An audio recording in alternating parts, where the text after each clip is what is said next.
battle begins. Speculation ends.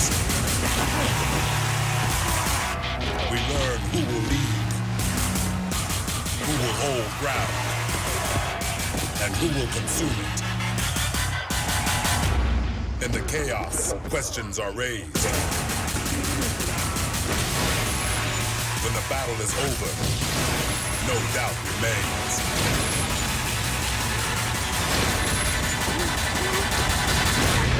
On Monday Night Football. It is a gorgeous night along the Puget Sound. We're on the edge of downtown Seattle. And the edge of the decibel meter at CenturyLink Field. An atmosphere without peer in the National Football League. And the reigning MVP, Aaron Rodgers, brings the Packers to town. Off we go with a Monday Night Football launch, engineered by GMC. There are 1-1 teams, lost week 1, came back to win week 2. Hi, everybody, Mike Tirico, John Gruden, Lisa Salters, and about 70,000 people with us the rest of the night. All right, John, Packers offense hasn't looked great. That record-setting group from last year. You say don't panic yet. I'm not as worried about the Packer offense as I am excited about their defense. And last year, the defense was their Achilles heel. But they look younger, faster, more aggressive, and they got after Chicago last week. Have you watched the Seattle tape and their victory over Dallas last week? That's a wow. This is a physical team that is not afraid of anyone. I think it was the most impressive win in the Pete Carroll era here in Seattle. They physically took it to Dallas in all 3 phases. And if they can beat the Packers tonight on Monday Night Football, I'll be the first to say Seattle's for real.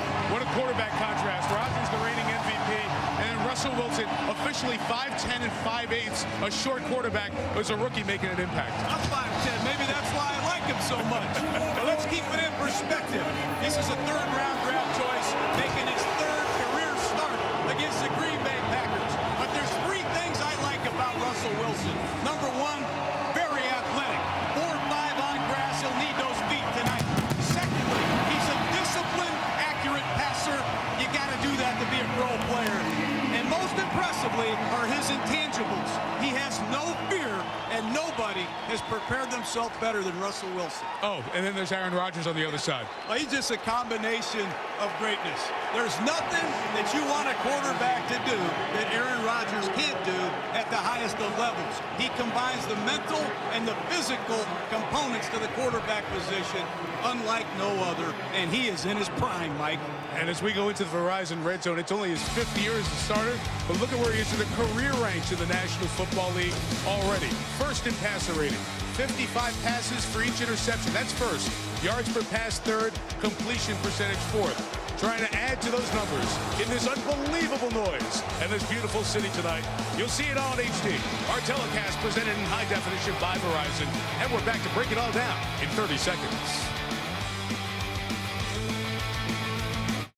Seahawks and the Packers. Time now for our State Farm Better State Spotlight. And John, there's a little bit of concern with the Green Bay folks. Aaron Rodgers in the offense, 3 touchdowns in the first 2 games. Maybe they're spoiled. The Packers have seen good passing the last couple of decades. Yeah, I still think they're the most feared offense in all of football. I used to coach receivers for Green Bay. We had Sterling Sharp, Robert Brooks, Brett Favre, and we were good. But look at these Packers. They have Jennings is back tonight. He's arguably the most feared deep ball receiver in football. Jordy Nelson had 15 touchdowns last year. He's just warming up. Donald Driver's in the bullpen if they need him. He scored a touchdown 14 straight seasons. And Jermichael Finley can line up everywhere and create terrible matchup problems for defenses. But the guy I'm most excited about is their wild card, Randall Cobb out of Kentucky. Great punt and kickoff returner, and Mike McCarthy's going to try to get Cobb against Marcus Trufant, the 3rd corner of the Seahawks tonight. We got to keep an eye on that matchup. That's a big matchup. Speaking of big, that's the Seattle secondary. They're big, and they make a big impact on the game. And a big impression on me. 3 of these guys are Pro Bowlers, Browner, Thomas, and Chancellor. And I think Richard Sherman, their 2nd-year man out of Stanford, has a chance to be as good as any of them. And they call themselves the Legion of Boom for a good reason. Here's Brandon Browner at right corner, 6'4". He doesn't back down from Larry Fitzgerald. Des Bryant, it doesn't matter. He's going to be right up in your face all night. And on the other side is Richard Sherman. Same kind of corner, 6'2". They don't discriminate against anybody they cover. And Cam Chancellor, 6'3", 230-pound safety. He's the captain of the Legion of Boom. And my favorite is Earl Thomas. I call him the Road Runner. He has great speed, and if he catches you, you're through. But they took it to the Dallas Cowboys, Mike. They got after him for 60 minutes. All four of these corners can hit. They'll put pads on you. This is the perfect secondary to challenge the Green Bay Packers tonight. Can you tell I'm excited or what? A little bit, and you brought your iPod with the music, too. Thank you. Here comes the boom. Here comes a good game, we think. Packers, Seahawks from Seattle on Monday Night Football. You've been watching ESPN's Monday Night Football Launch, engineered by GMC, the official vehicle of the NFL.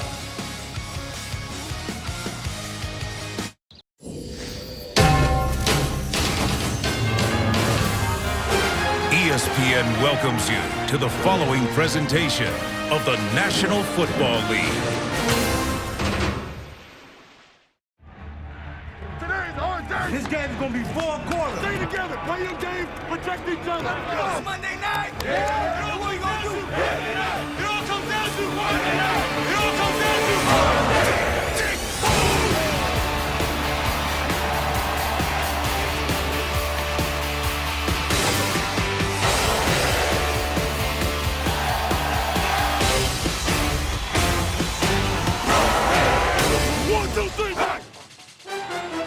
And a pleasure to spend this Monday night in the great Northwest, CenturyLink Field in Seattle. The fans known so well, they are called the 12th man.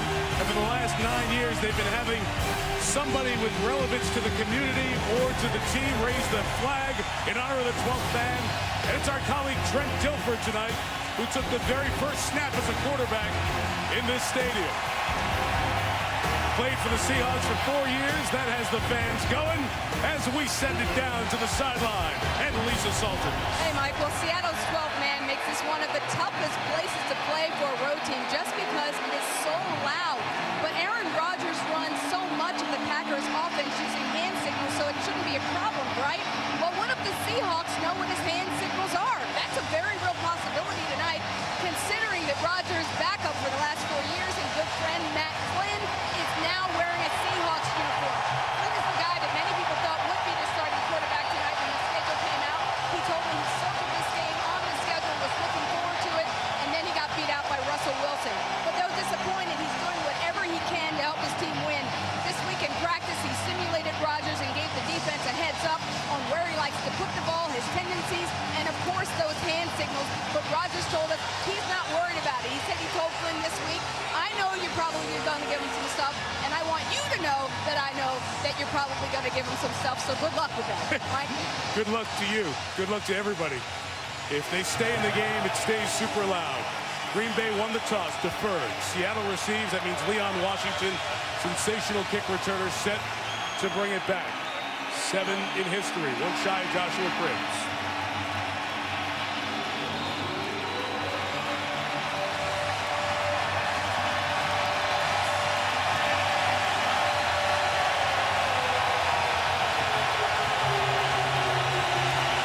We go with a lot of friends along the way from Seattle, and Mason Crosby takes it all the way through. A bunch of Packer fans here as well. Touchback. Washington sprints to the sideline, and coming out to the field is Russell Wilson, 75th pick in the draft. He played at North Carolina State for 3 years. His baseball career was going on. He's been drafted by the Colorado Rockies, his second baseman. So NC State didn't have a home for him. He went back to Wisconsin, took them to the Rose Bowl. He has off-the-charts intangibles. You talk to everyone around NC State or Wisconsin or these Seahawks, and they say, this guy is too good to be true. His third start begins at the 20-yard line.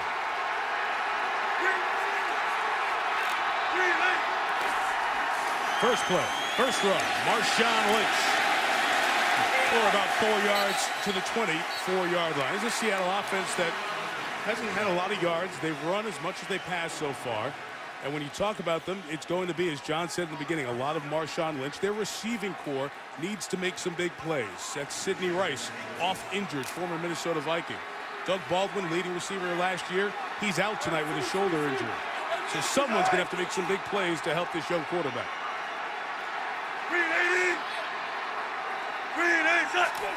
A gain of 4. Here goes Lynch trying the other side. It's 4 more to the 28-yard line. It'll be 32, John. Well, you don't see back-to-back runs in pro football anymore, Mike. I just want to remind our fans that is legal. You can still move the ball on the ground. And that's what they want to do, create some third down and short, third down and medium situations. You're going to see a lot of 3 tight end sets tonight. They're going to try to reduce the Packers' defensive package. Keep an eye on the tight end usage of the Seahawks tonight. And then here now in 3rd and 2, they go 4 receivers and the back links. That's a false start. Usually the false starts are against the road offense. False start. Offense number 76. 5-yard penalty. Remains 3rd down. There's no excuse for this. They had 3 false starts in their first game on Okun, and they're back to it right here early in the game on 3rd down and 2. You're playing at home. The noise shouldn't affect you. And Russell Okun, he has to get with it with the pre-snap penalties. That's 4 of them already. He didn't even play last week. And he's looking at Clay Matthews on that last penalty. Now Matthews moves over to the opposite side as they empty the backfield, go with 5 wide receivers on 37. Wilson, who has good escapability, got away from Matthews, threw it out of bounds. The pressure from Clay forces the 3 and out, but the flag down back there as they were protecting here Wilson. That is not a flag. It was just a yellow bit off the Packer uniform. Matthews picked it up, no flag. Well, Clay Matthews in this psycho package, they line him up everywhere. This time it's over the right guard, Moffitt, on a stunt, chasing down Russell Wilson. Matthews knows Russell Wilson can run. He reminded us loud and clear, so can he. Great get-off by Green Bay, costly penalty by Seattle. Former Packer John Ryan kicking to Randall Cobb. Trey kicking toward the sideline with hang time. That was well done. Fair caught at the 35-yard line. The kick was 42 with no return. Here comes the reigning most valuable player in the National Football League, Aaron Rodgers. At Packer offense, go John, Jermichael Finley and Greg Jennings, both hurt in training camp, so a little bit of timing off, and Rodgers' numbers better against the Bears, but still hasn't been phenomenal just yet.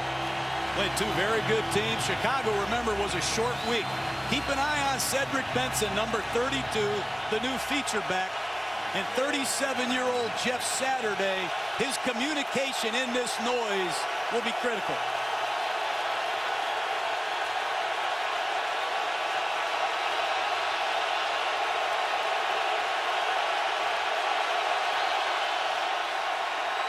First down to Rodgers. First couple of looks covered, taken off, as he's done so often in his career.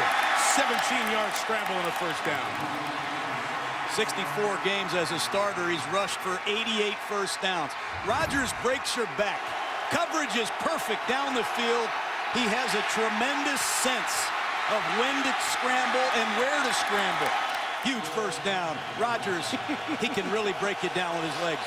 Here comes the boom from Aaron Rodgers.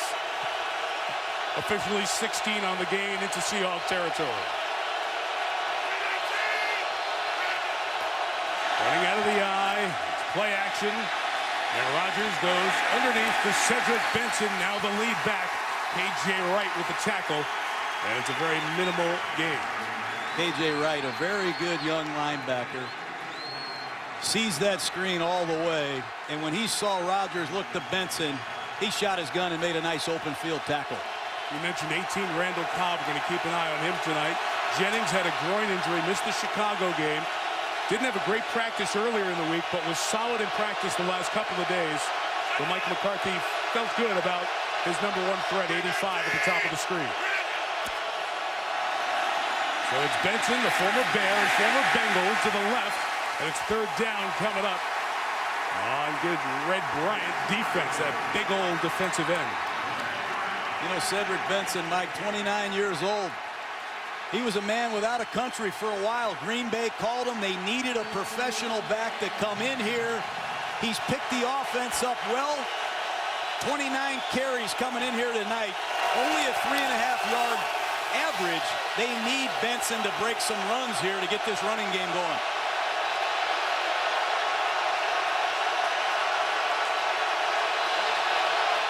He's out. John Kuhn's the back third and 10. Good pressure by the first-round pick. Bruce Irvin sacking Rodgers. Pete Carroll told us it's just a matter of time before Bruce Irvin impacts the game. Watch this power rush. Unbelievable display of get off and power. Watch what he does with his inside arm. He just tosses the right tackle of the Green Bay Packers out of the way and makes a sack. That's his first full career sack. You got him and Clemens working on other sides. That's impressive. He ate up Brian Bulaga there. Great pressure on the Tim Mastey punt. He got it away. It'll be downed inside the 10 by the Packers as M.D. Jennings got down there in coverage. Pete Carroll loves defense, loves the pressure off the edge. First fist bump of the night from the Seahawks sideline. ESPN's Monday Night Football is brought to you by GMC. Enter the Never Say Never sweepstakes for a chance to win a 2013 GMC vehicle at gmc.com/NFL. Some of the familiar sights in this city where rain has not been plentiful this summer. 68 degrees, no threat of precipitation here tonight. Second drive now for Seattle, beginning inside their own 10-yard line. And again, they'll empty the backfield. From the 9 against this Packer defense, Wilson throws complete. A couple of yards shy of the first down as DJ Smith tackles Ben Obamanu. Let's go back to Seattle. What they're doing offensively, Mike, multiple tight end sets. That time, 2 tight ends, 2 backs. Strange shift.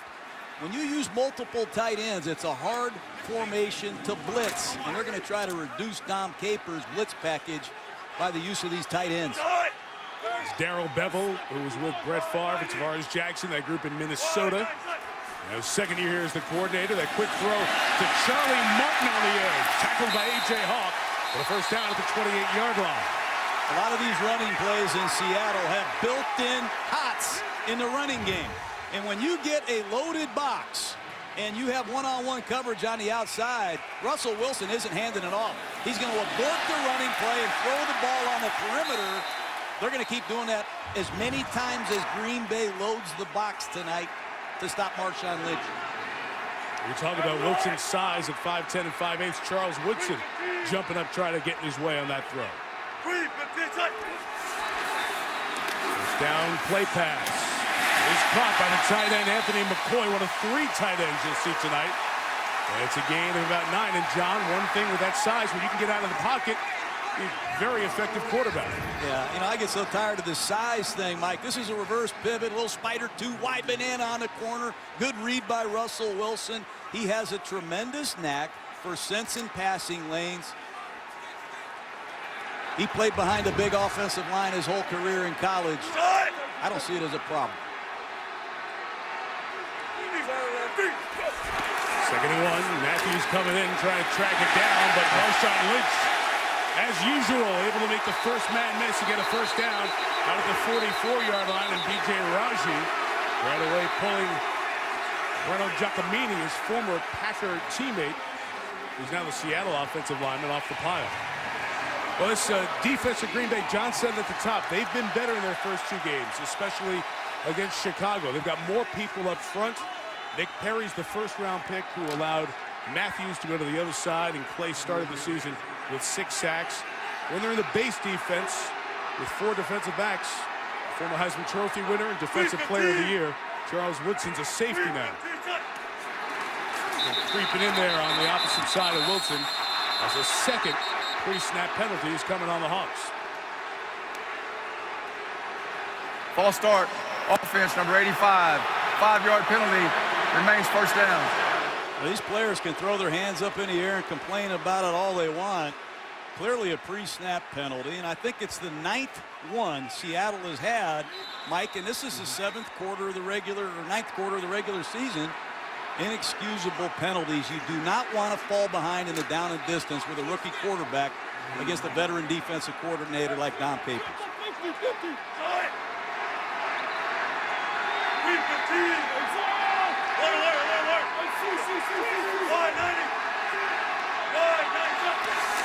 First and 15, and Lynch able to run back to about the 45-yard line. C.J. Wilson makes the tackle as he gets the penalty yardage +1 on that carry. I like those last 2 runs by Marshawn Lynch. It's one thing to have power. It's another thing to have elusiveness. And it's another thing when you have power and elusiveness. And that's a combination that Marshawn Lynch brings to this Seattle football team. It's impressive, and it'll last all night. He gets so many unblocked yards. 4 carries early on, you see. Wilson taking a shot towards Sidney Rice. Flags down in the middle of the field. That pass is incomplete. Sam Shields was covering on Rice, but a holding flag is being called back in the middle of the field. Holding. Defense number 21. 5-yard penalty. Automatic. First down. Charles Woodson called for the penalty. He'll give Seattle first down. Charlie Martin in the slot, gets the outside release. No question. You can't drape that arm. They're calling it tight early in the game, Mike. I hope they don't call it tight throughout the night, because both of these defenses like sticky man-to-man coverage. I hope they let these guys play a little more than that. Woodson is 15th year out of Michigan. Braylon Edwards is 8th year out of Michigan. Checks in for the Seahawks, number 17 for Seattle.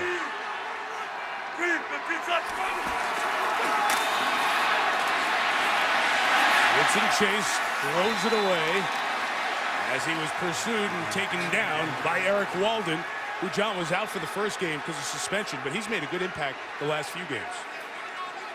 Well, I think, Mike, Seattle needs to find some receivers that can beat man-to-man coverage.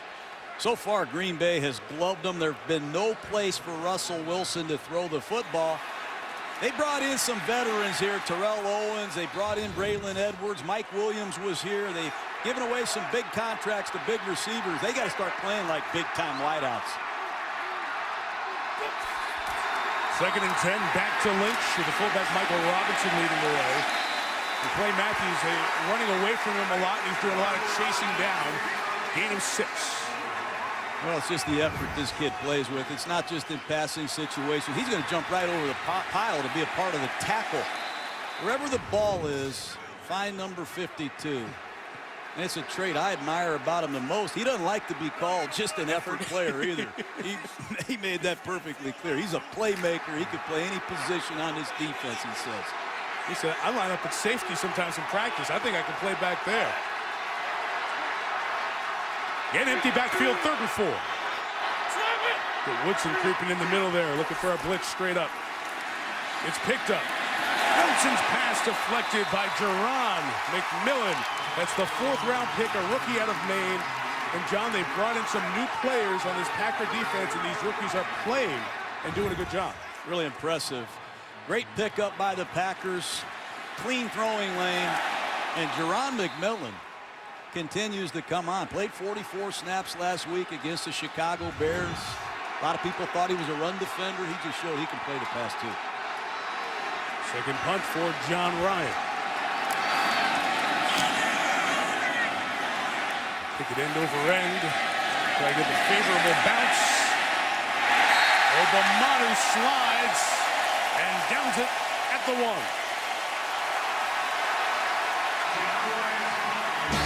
99 yards for the Packers to go. Obamanu stays in and touches.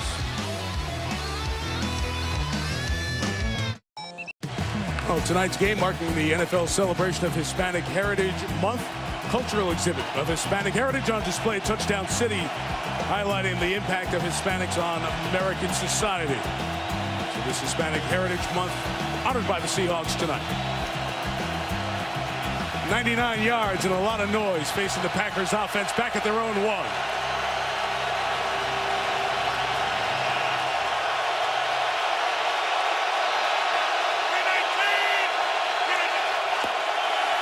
Rodgers will throw out of his own end zone. For Jennings, broken up on the side. John, those corners you mentioned, Brandon Browner right there. It takes a lot of guts to go up there and get Greg Jennings backed up on your 1-yard line with no help. 6'4", Brandon Browner takes it right to Jennings on a back shoulder fade. Look at him rake the ball out of Jennings' hands. great play. They're going to challenge Aaron Rodgers all night. Throw it. Throw it at us. These corners, they will not back down. I expect Rodgers to keep trying them.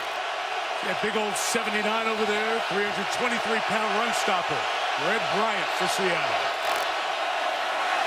Out of his own end zone, Rodgers complete to DJ Williams, the tight end. He'll get a first down up to the 12 as Leroy Hill makes the tackle. Well, Aaron Rodgers is so good in the shotgun with the quick game, Mike.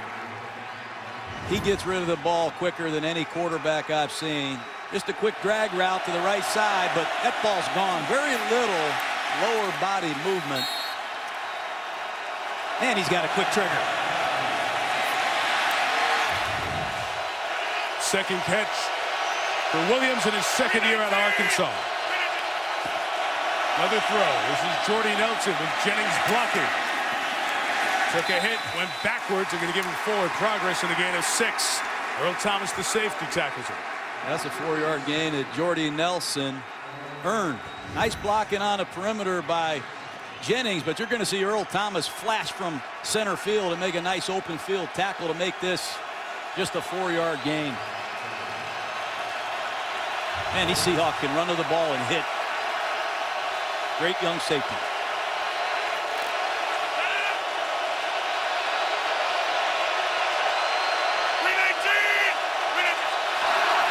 The 18, Rodgers with a punt. Goes down. I think Rodgers got tangled with his own offensive lineman and then finally taken down with Brandon Mebane back there for the Seahawks. Brandon Mebane, one of Rodgers' old teammates from California, on a little middle push, but I agree. I think Rodgers just slipped. I haven't seen that from the MVP. And this is where Seattle's dangerous. Remember, Bruce Irvin, number 51, just went after Brian Balaga earlier. These long yardage situations are where the Seahawks are at their best on defense. Packer timeout, 3rd and 10 when we come back.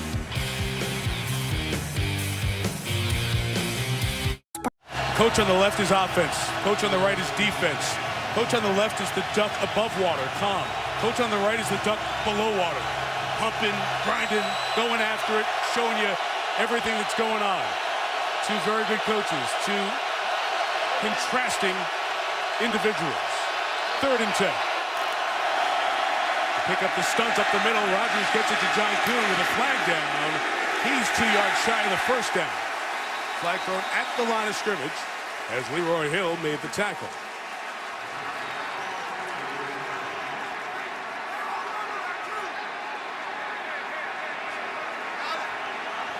Offside. Defense number 91. 5-yard penalty. Replay, 3rd down. It'll be 3rd and 5. The Packers will have another crack at it as Chris Clemens lined up offside. I like what Mike McCarthy did there. He bought Roger Michael Finley in short motion and chipped Bruce Irvin, the rookie first-round pass rusher. Going to keep an eye on that tonight. Green Bay is going to be very creative dealing with the speed rushers, Clemens and Irvin. I want to give Rodgers extra shots. 3rd and 5 underneath, and the drive stays alive with a 7-yard first down catch for James Jones. So the 3rd procedural flag. 2 false starts on the offense, 1 on the defense, hurting the Seahawks here in the early going. Seattle plays a lot of 3-deep defenses. It's not always man-to-man. It's not always zone. But you're going to see a shallow cross coming from right to left against the zone defense. Great job by James Jones, knowing exactly where the first down marker was.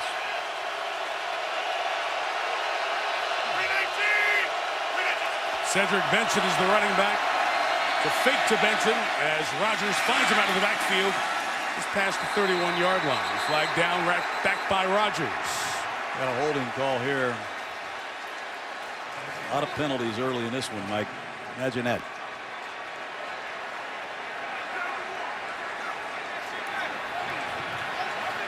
Legal block, hands to the face. Offense number 71. 10-yard penalty. Replay, first down. Josh Sitton, the right guard. Well, Josh Sitton, let's take a look at him right here, right guard. Kept it up there a long time. I would say so. On Alan Branch. Too tall. Branch took a shot back at him. Our referee tonight is Wayne Elliott. His crew worked the Washington-St. Louis game 8 days ago. Several issues in that game with both head coaches.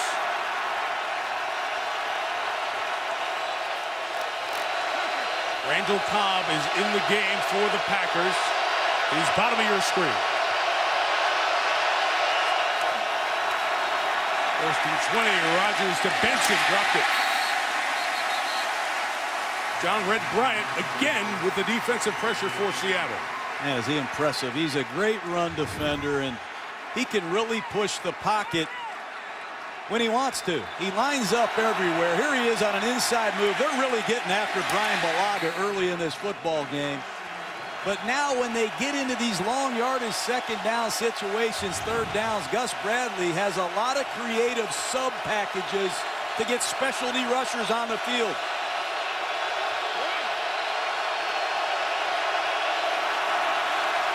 Second and 20, Irvin coming inside. Got Rodgers, has his second sack. Beat Bulaga again.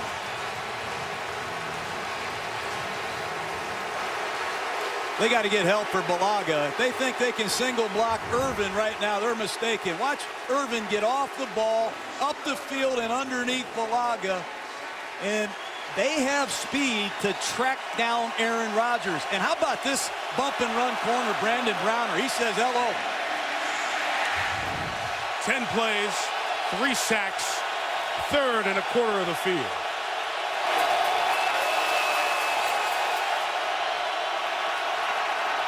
Irvin gets doubled underneath Jordy Nelson. KJ Wright's got him. Packers will punt. Drive started at the 1. A couple of first downs for Aaron Rodgers. They have some protection issues with the Seattle defense to sort out on the sideline. And Leon Washington is a dangerous returner. Just watch, if he gets a ball to return, how little wasted motion there is. He is a north-south runner with no fear.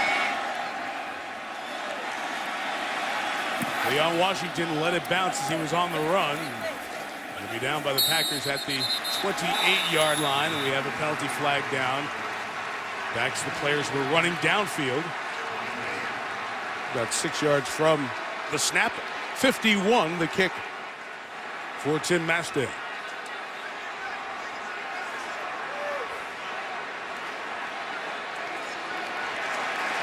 So it's a preliminary signal of ineligible downfield. An ineligible player downfield, punting team number 33, 5-yard penalty, replay, 4th down. You have a choice there. You can do the 5 and tack it on to where it was, or go re-kick. And with Leon Washington, Pete Carroll would like to have a second chance at his return man getting his hands on it. No question, and Pete Carroll uses his starting secondary members to hold up these gunners on the outside. There's Marcus Trufant on one side. Out here on the other side, you're going to see Earl Thomas in the ball game, lined up against number 43 rookie or second-year man M.D. Jennings. But Pete Carroll uses his best players on special teams. Stay kicking again. This one much more hang time. It'll be 49 yards and fair caught by Washington at the 35-yard line. First time Aaron Rodgers has been sacked 3 times in a first quarter. He's being introduced to the first-round pick of the Seahawks, Bruce Irvin, who has 2 of the 3 sacks. It's the year of the rookie quarterback of the NFL, 5 of them starting in week 1. But a third-round pick, that's odd. Well, Russell Wilson was at North Carolina State, put up big numbers, but had this great offer in baseball. A 4th-round pick, a second baseman for the Colorado Rockies. And Tom O'Brien at NC State needed his quarterback back in spring ball to prepare for his senior year. That's why a little-known rule in college football, allowing Wilson to go be a graduate student at a school that didn't offer that graduate program. So NC State didn't have what Wisconsin did. He goes to Wisconsin, leads them to the Rose Bowl. And John, perhaps with the stats, the most impressive, he goes to Madison, named captain of the Badgers after being on campus for about a month. He's here for a month and a half. He became the starting quarterback of the Seahawks. This kid is really special, Mike. Beat out Matt Flynn and Tavares Jackson. in a three-man competition in the preseason, leading the third drive here with Marshawn Lynch. Right for a couple of yards. John, he was at your Gruden's QB camp this summer. What impressed you about Wilson? Well, he just has a never say die attitude. There's no way somebody's going to tell him he can't do it because he's 5'10". He is a terminator in terms of work ethic. He will not quit, and nobody pushes himself as hard as Russell Wilson that I've ever met. I got a lot of respect for him as a player, as an athlete, and as a young man. Impressive comments from everybody we talked to. Offensive coordinator Darrell Bevel, head coach Pete Carroll, players on the defensive side of the ball, all wowed by Wilson. Making his third start here tonight. Lynch out of the backfield, chased down by A.J. Hawk. He's made a couple of good plays here in the first 2 weeks of the season. It's a nice play by A.J. Hawk, the leading tackler of the Green Bay Packers. Remember, they lost Desmond Bishop. Very good inside linebacker in the preseason, but it's a good job by Hawk playing over the top and making a good tackle on the boundary for a limited gain.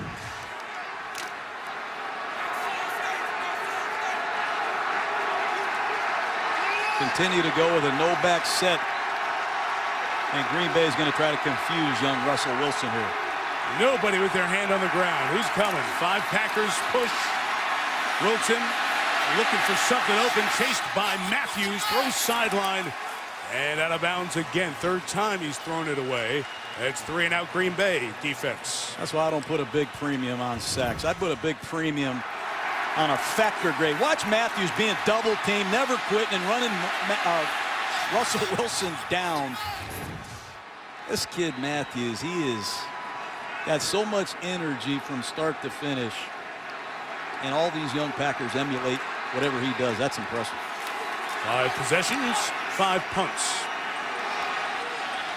Ryan's kick 42 yards, taken by Cobb at the 19, and excellent coverage. Jeremy Lane, again a special teams high grade. He gives you the little Aaron Rodgers double check belt with the tackle. But we have a penalty marker down on the play. Throwing on that far side in front of the Packers bench.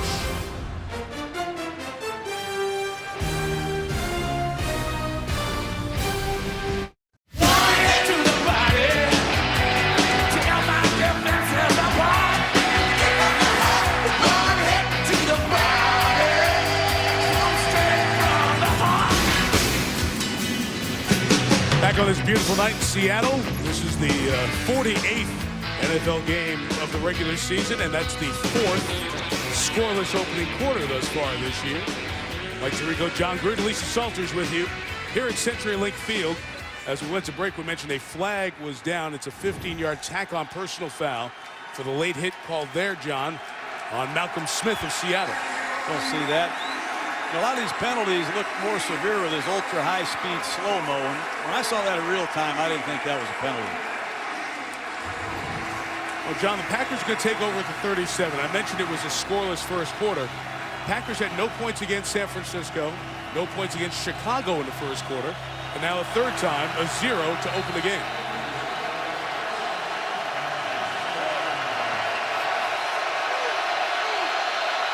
Twelve plays, 38 yards, 3 sacks for Rodgers and the Green Bay offense. The show run, Rodgers is rolling and throwing to Benson out of the backfield. Chased down again by Bobby Wagner. Wagner's a rookie, 2nd-round pick out of Utah State. And Aaron Rodgers has run the ball 1 time tonight. He just can't believe he's seeing one-on-one coverage snap after snap. There's Richard Sherman taking Nelson, and over here's Brandon Browner against Jennings. Not a lot of great looks so far in this pass offense for the Packers. Seahawks have been very sticky in their coverage. Quick toss out to Jennings, and he will not pick up the first down as the other big member of that secondary, 6'3" Cam Chancellor, up from his safety spot. Not a lot of safeties I've seen are 6'3", 232 pounds that can come downhill and make a tackle in the open field. You're going to see it coming on your left side. That's one-on-one with Greg Jennings with no help. Jennings coming back from the groin injury, didn't have the burst to get away from that big guy. Now it's 3rd and a yard, and the play clock's at 10.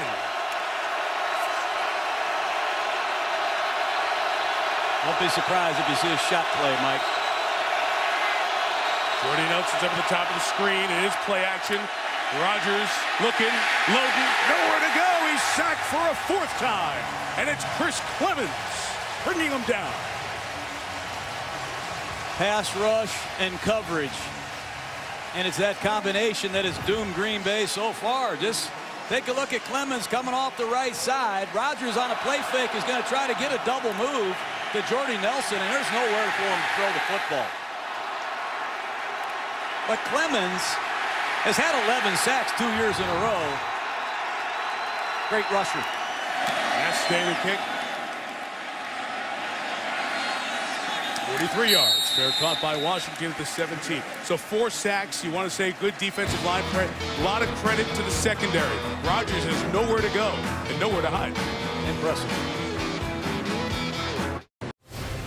This sounds great. Bears and Cowboys next Monday night. Chicago off their home victory yesterday, and America's team beat America's kneel-down team, the Buccaneers. So we'll see a pair of 2-1 teams, the Bears and the Cowboys. Monday Night Countdown, get you going at 6:30, and we'll be down at the beautiful stadium in Arlington, just outside of Dallas. This time next week for Monday Night Football.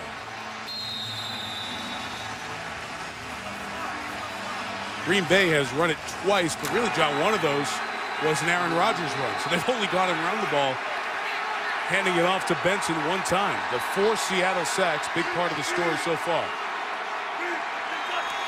Russell Wilson starts from the 17 with Lynch left 3 yards, and Ryan Pickett carried another yard. So a gain of 4 for Marshawn. Some of these runs are going for 2, 3, 4 yards in the first half, but they'll gain 6, 7, and 8 in the second half. You're going to see A.J. Hawk overrun this, but watch Marshawn Lynch. He gets tackled near the line of scrimmage, leg drive, finish. He refuses to go down, and that's a good solid 5-yard gain, and there wasn't much there.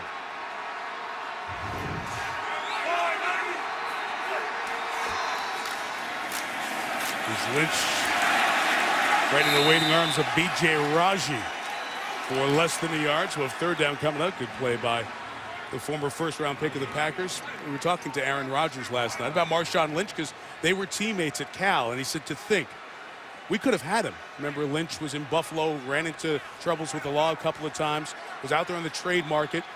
Green Bay was in need for a back at that point. It was Seattle that stepped up, eventually got him, and he built a good offense around him here. 1,200 yards a season ago. 4 rookies on the field defensively for Green Bay. That's amazing. 35, Wilson throws, and one of those rookies, Casey Hayward, defending Golden Tate. No flag, 4th down, 3 and out for the Seahawks again. These Green Bay Packers are unbelievable. They drafted 6 defensive players with their first 6 picks. Here's Casey Hayward out of Vanderbilt. Nice play, clean play. But they're playing 5 rookies at a time sometimes, Mike. They had 4 on the field right there. You rarely see that from a team as good as Green Bay early in the season. Made a difference in that game on the short week against Chicago. Ryan to kick again. It's a booming kick, but room for Cobb after a 64-yard kick that he muffs. He's all the way back at the 5 now. And only gets to the 11. So they flip the field as Malcolm Smith, penalized on the last punt, comes up with a tackle. Officially, it'll go down as a kick of 65. And a return of -2.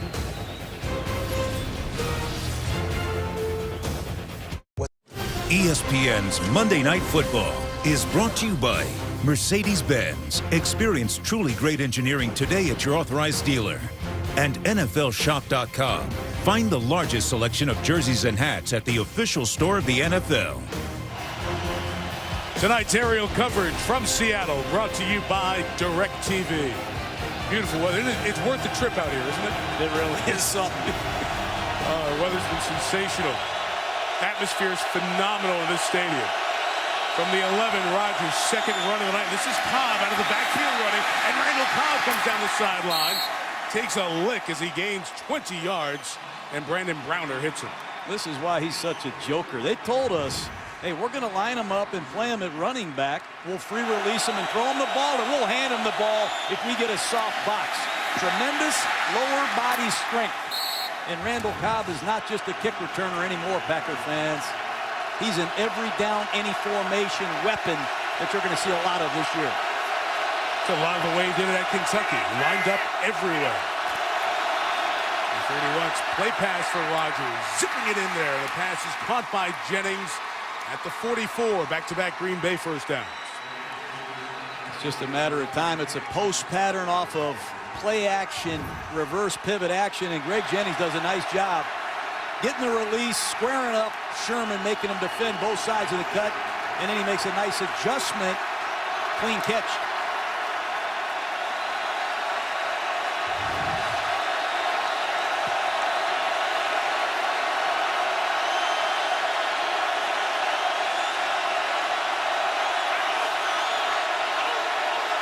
Adjusting the play late in the clock.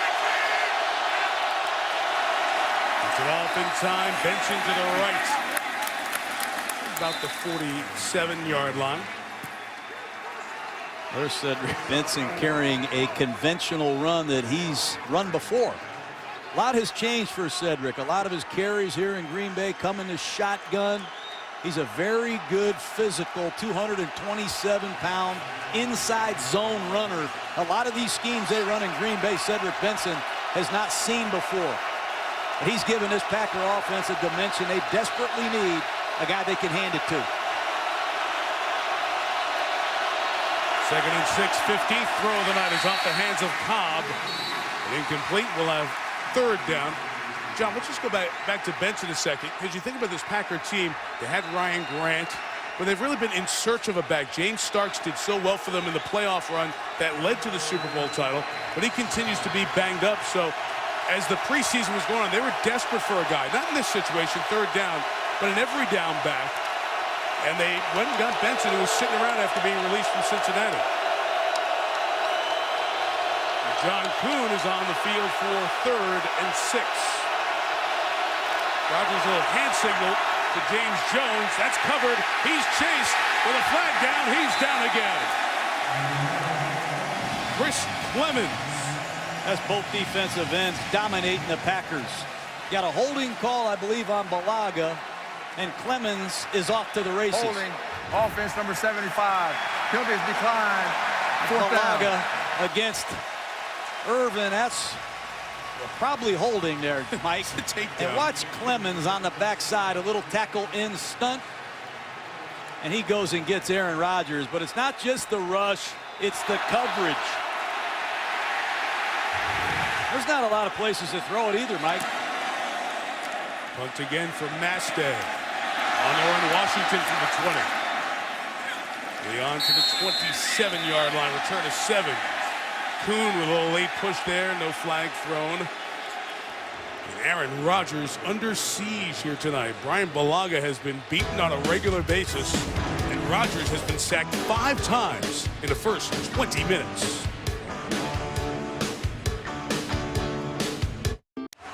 Eight series, 8 punts so far. Seattle has gone 3 and out, 3 of their 4 drives. A little change for the Seahawks in the offensive line here to start this drive. J.R. Sweezy playing right guard, a former defensive lineman at NC State. Number 64, he has played significantly against Arizona. 30 snaps against Dallas last week. Russell Wilson, first down. Left it open, taken off for the first time. And Wilson with a nice move and a first down in front of Sam Shields, but there are 2 markers down. Looks like holding's going to bring this one back.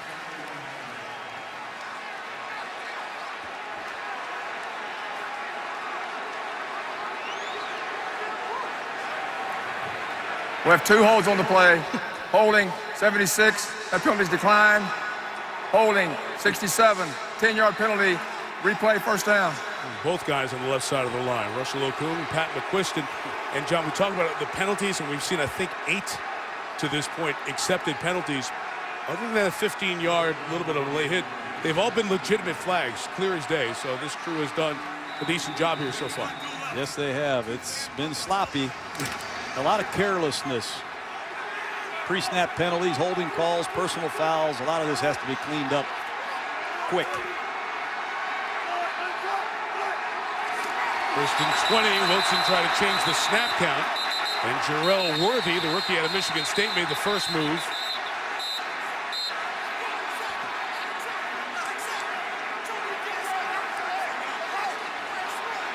And then Seattle reacted to his jump into the neutral zone.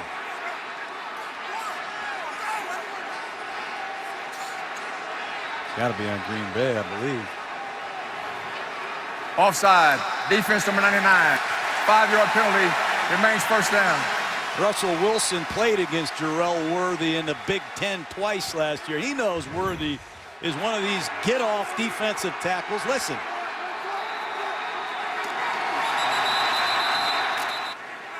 Played him twice, a couple of close games, including the Big Ten championship game that Wilson and Wisconsin won over Worthy's Spartans. A run by Lynch after 2 flags. Look at Charles Woodson with his hands in there. He's created so many turnovers over the years. He's trying to pull it away from Lynch, but Lynch is holding on to it like a big bag of Skittles. Charles Woodson has been in the league 15 years. He's one of the great corners I ever coached. Now he's playing safety. He's got to get around the fire here, come into the pile and tackle these big backs. I don't know how much Woodson loves that part of it. They moved him to safety. It's been pretty fun for him these first 2 weeks, but I don't know how much in the paint he wants to see Marshawn Lynch tonight. That was a gain of 8, 2nd and 7. Right back to Lynch with Michael Robinson trying to lead the way. I'll get him out to the 32-yard line. This is what the Seahawks did well against Dallas, especially in the second half. Pete Carroll's team was physical. They pounded, they ran the ball, and they wore down the Cowboys with 2 long drives in the 3rd and 4th quarter. It's the identity of this Seahawk team. They've got a young quarterback. They've got a right guard that's never played right guard since he was 8 years old. A lot of inexperience on this offense. They're going to play it close to the vest most of the time.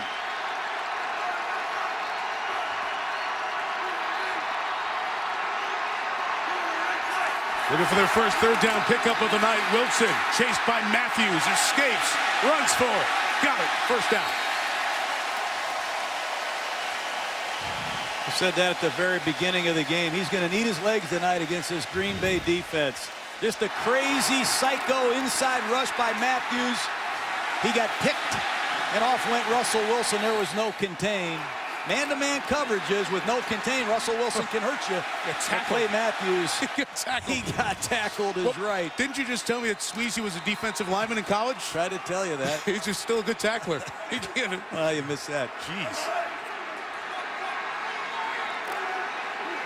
John Moffitt back in the game at right guard now from the 40. Lynch runs it for 3 with A.J. Hawk and Nick Perry. And a flag in as the action goes late.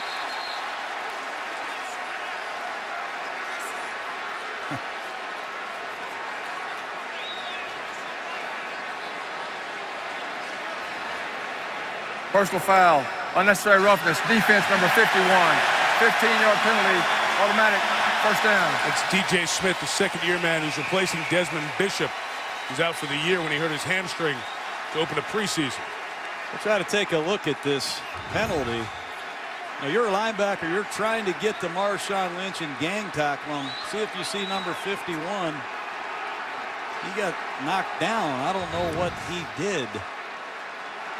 He got knocked down by McQuiston. I don't know if there was something that he did after he got up. Must have. After that caused the flag. That would be the only thing because he didn't do anything there. So they go into Packer territory at the 42-yard line. Wilson with time, looking downfield towards Golden Tate. Touchdown, Seahawks. How about that throw? They're crowding the box. The Green Bay Packers playing an 8-man front, and they give Golden Tate one-on-one coverage. And what they tell us all week while we were here, Mike, this is the young man we need to get going. Very good receiver after the catch, and he has sneaky, deep speed. But watch Russell Wilson come out of this fake. Very good pass protection. Good rhythm. Great throw. Beat Tramon Williams bad. Take a look at Tate. Just a double move, little slight outside move, and back to the post. Good clear out inside by McCoy, and a great throw. Big play for Seattle. So after that personal foul flag, And McQuiston really was the first one with the action that eventually drew the flag on the other team on DJ Smith. Wilson makes them pay with a 41-yard touchdown to the old Golden Domer, Golden Tate. There's the business on the first scoring drive that stops the longest scoreless game to this point in this NFL season. Here's what happened on that 15-yard penalty. Pat McQuiston, 67, there in the action at the 40-yard line, goes and pushes DJ Smith of Green Bay. Smith gets up, and that is what's called for the 15-yarder. And as happens oftentimes, the second action is what gets caught. Mentioned Jerry Austin, twice the referee in the Super Bowl, with us on Monday Night Football all year. Jerry said if you're going to call one, you've got to call both. You can't miss the first. That was the causing action for the second. So Smith was wrong. The officials didn't see the first one. Seahawks make them pay. And here comes Randall Cobb spinning. And down to the 24-yard line. Jerron Johnson, who had the punt score last week on the block punt, with the stop. Rodgers and the Packers in a 7-point hold. Given a lead, the 12th man even more of a factor here in Seattle as number 12 in the Green Bay offense continues to struggle.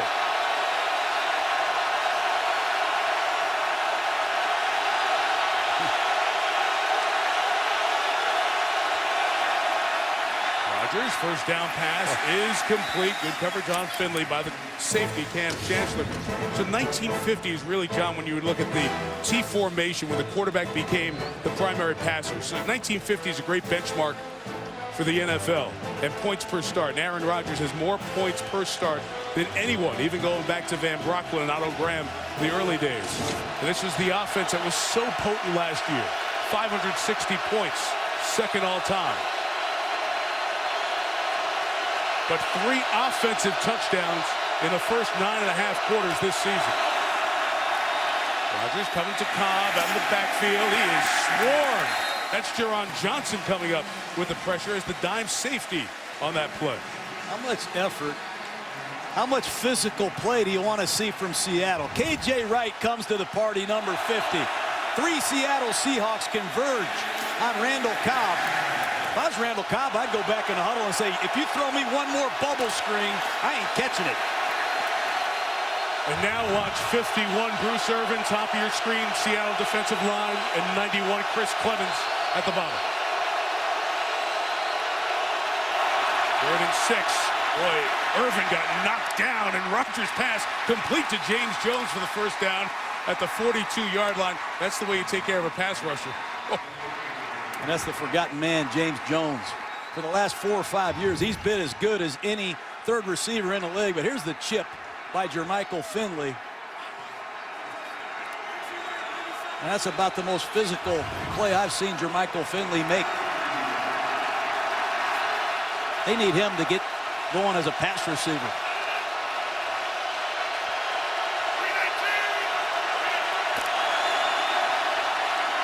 Rodgers on the move where he likes to load up and take a shot downfield. But it was all covered. And he's sacked for the 5th time, but a flag down on Brandon Mebane, his Cal teammate. A long developing double move play pass shot. More dialogue here. This looks like it might be going against the Seahawks.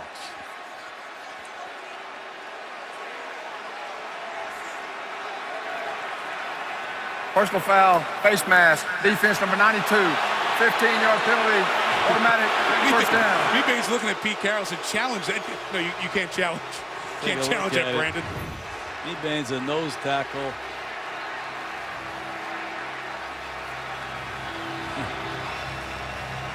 It's a tough one to call because so often it's do you grab the face mask and start twisting. His hands on the inside of the mask there. Calling everything tonight, calling it real close. That sack does count. Yardage added on. And a first down at the 47 of the Seahawks. They just had to get rid of that. Another flag comes in here. As that play was blown up from the start. KJ Wright. Holding Offense number 63. 10-yard penalty. Replay first down. I feel like I'm at a tennis match. 10 yards this way, 15 yards that way. That time, Jeff Saturday, the longtime Indianapolis Colt. I don't know what these penalties are all about, Mike. Third regular season game. But there have been an abundance of flags.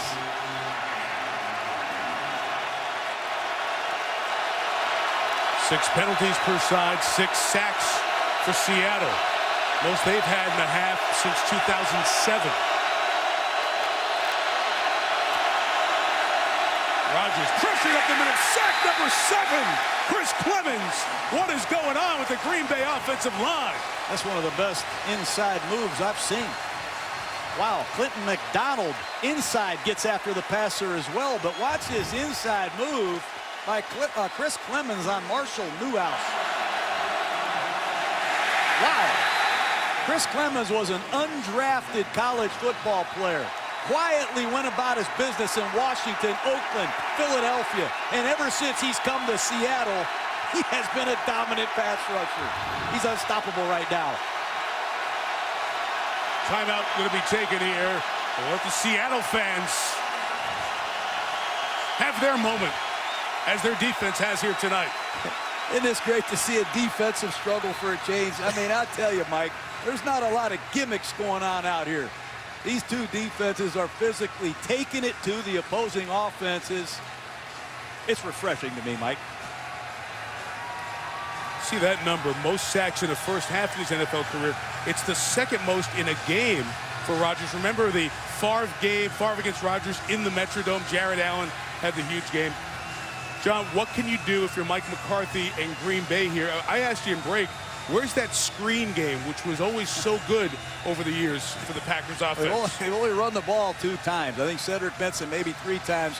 Randall Cobb carried the ball, but you might want to get some tight ends that can block, put them on the field, consider using a fullback. You have John Kuhn, and try to just get some basic runs going to take this crowd out of the game a little bit. But throwing the ball on an every down basis hasn't been the way to go yet for Green Bay.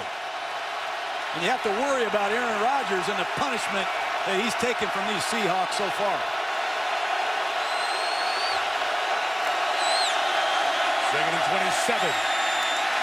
Rodgers looking for anything. He is sacked again. It's Clemens for the 4th time in the half. I'll tell you what, I can't understand for the life of me why Aaron Rodgers doesn't throw the football away here. Plenty of time. His clock's got to go off, but you're going to see Clemens go right by the quarterback and stay after it. That's what you have to do against Aaron Rodgers. You have to keep hunting, because these second reaction plays that Rodgers is famous for, you have to take away from him with effort. And Chris Clemens has 3 sacks tonight.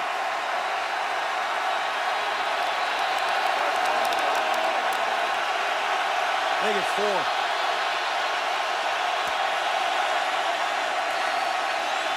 Rodgers just gets it to Kuhn. 8 yards and nothing for this Green Bay offense here tonight. And this Seattle sideline is erupted. Look at Pete Carroll, Gus Bradley, this Seattle coaching staff, after what they did to the Dallas Cowboys last week for 4 quarters and what they've done tonight in this first half. That's a huge statement, Mike. Timeout Seattle. Let's see. Seattle took a timeout on this side of the 2-minute warning to preserve those 28 seconds with a momentum and a 7-0 lead. The pressure all night. Look at Chris Clemens and Bruce Irvin, number 51, their first rounder. Irvin got Rodgers twice to get the party started, and then it's Chris Clemens saying, hey, what about me? They have dominated this football game with pass rush. They have punished Aaron Rodgers and his Packer offense. And I'm sure Mike McCarthy's going to make some adjustments here at halftime. It's not been pretty, Mike. And they faced a very good San Francisco defense, and then Chicago with Peppers and Urlacher and Briggs. And now Seattle having its way with the Packer offense. Rocket shot by Mastey. Yeah, Washington gets away. And a good job to reestablish back on the good side of the goal line by Jared Bush. Allows him to down it at the 1. 55 on the kick. With 99 yards for Russell Wilson, who on the last possession threw the 41-yard touchdown to Golden Tate. Take a look at it. It's going to be a play-action pass. And watch McCoy, the tight end, clear out Charles Woodson so he can't overlap and help Tramon Williams, who gets beaten on a double move.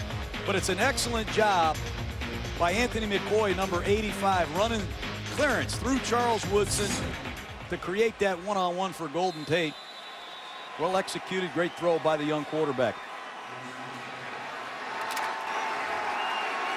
Now Pete Carroll took that timeout on this side of the 2-minute warning to preserve some time, but the punt pinning them back at the 1.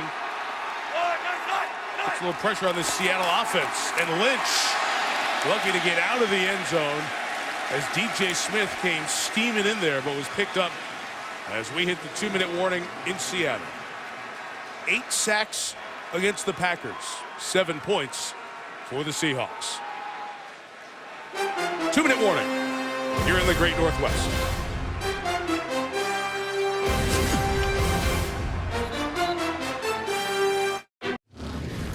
Keep going after no matter what coach calls. It's gonna work because we're gonna make it work. All right, come on, keep going after. They're not gonna beat us physically if we just line up and play them. You know what I'm saying? Yeah. Sunday soundtracks feature Monday Night Football at halftime this year. It's the great work of NFL Films each week turned around so you can enjoy it at halftime. You think of the Monday night halftime highlights that Howard Cosell did for so many years. NFL Films has been such a part of the league, and so many great remembrances of a brilliant man, Steve Sable, who we lost so darn earlier this week. He's died from brain cancer. Yeah, he's a good friend of mine and yours, and he's going to be a hard guy to replace. He wired me for the Super Bowl a long time ago, and he said, hey, just do it, trust me, and I'm glad I did. It's a prized possession I have. Well, what a great friend. I really miss him. Came to you the night before the Tampa Super Bowl went over Oakland. Yeah. Steve Sable has given us so many memories, and it was great to see those iconic shots during the week as you watch the NFL to remember Steve Sable and all the great people at NFL Films. Our condolences to his family and all those who've worked with him over the years. Marshawn Lynch a carry for a yard. Green Bay going to take a timeout here at 1:51 as Ryan Pickett made the play. And they're going to force Seattle. This is what you have to do in this kind of game. I saw Mike McCarthy walk out there. I thought he was going to take the timeout. They did not. So the clock will still run as we tell you Toyota halftime show coming up. Chris Berman, Chris Mortensen, Adam Schefter. You'll see those Sunday side soundtracks. The devastating news of the Jets, the loss of Darrelle Revis for the season, and the latest on the negotiations, or lack thereof, with the replacement officials. So no timeout taken by the Packers with 1:20 left. It is Lynch running for the first down. That means Green Bay can't get the ball back. And we have a Packer injured back behind the play. Looks like Jarrell Worthy, their second-round draft choice. Snapped the ball on a quick count. Green Bay wasn't ready, and off went Lynch. Worthy hurt. Timeout.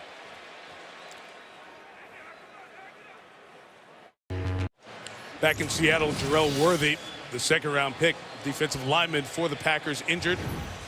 Walked off the field, limped under his own power.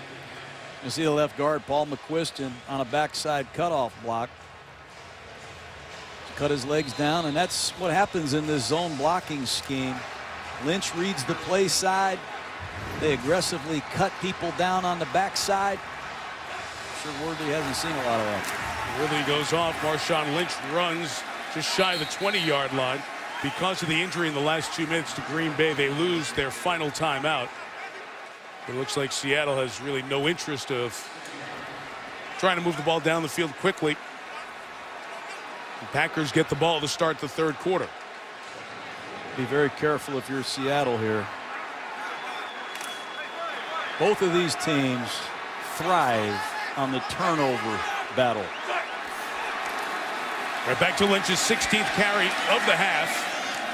Had that ball out there as a gain of 3 yards. As this first half is going to come to an end. And Green Bay was held scoreless in the first half. And the only time that happened last year was their only regular season loss in Kansas City, 19-14. They'll get the ball to start the third. They have work to do in the locker room. 8 sacks in the first half of Aaron Rodgers. And the Seahawks lead 7-0 as we send it to Chris Burton and the Toyota halftime show. Boomer. All right, Mike, John, thank you so much.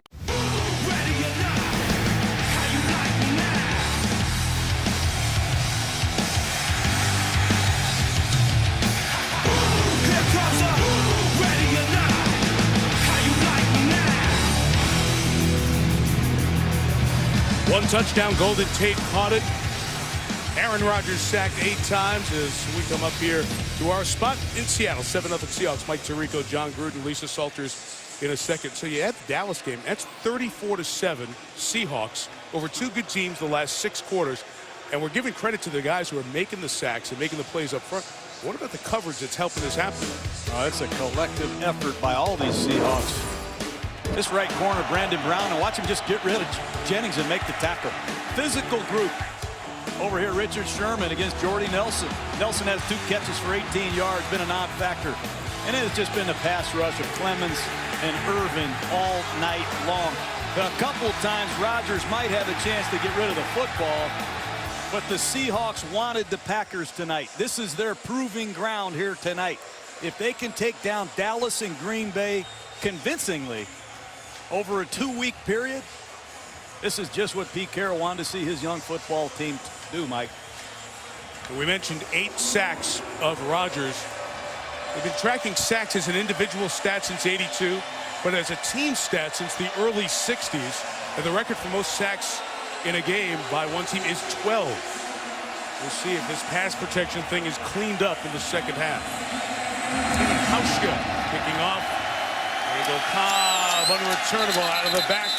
As the Packers take over, we go down to Lisa Salters. Hey, Mike, I asked Mike McCarthy about those 8 sacks, how to slow down that rush, and he said, you know what, we've got to control the things we can control. Those penalties that got us into long down and distance situation, and somehow he said, we've got to establish the run. Pete Carroll, on the other hand, thrilled with his defense. He said the effort is really on it tonight, and he said that back end is really taking care of business. I said, Coach, this ain't soccer, you got to score. He said, yeah, we got to get out of our way, cut down on the penalties, but we're going to get after it. Mike? Thank you, Lisa. Again, this loud crowd. Rodgers starts in the 20, centering Benson to the right. It's a good solid run by Benson for 6 yards. Not many rushes for Green Bay at all in the first half. 4 for 40, and one of those was a Rodgers scramble for 16 yards. Time possession dead even, but not a lot of offense in terms of total yards for those 8 sacks to stick out of the 27 Green Bay offensive plays.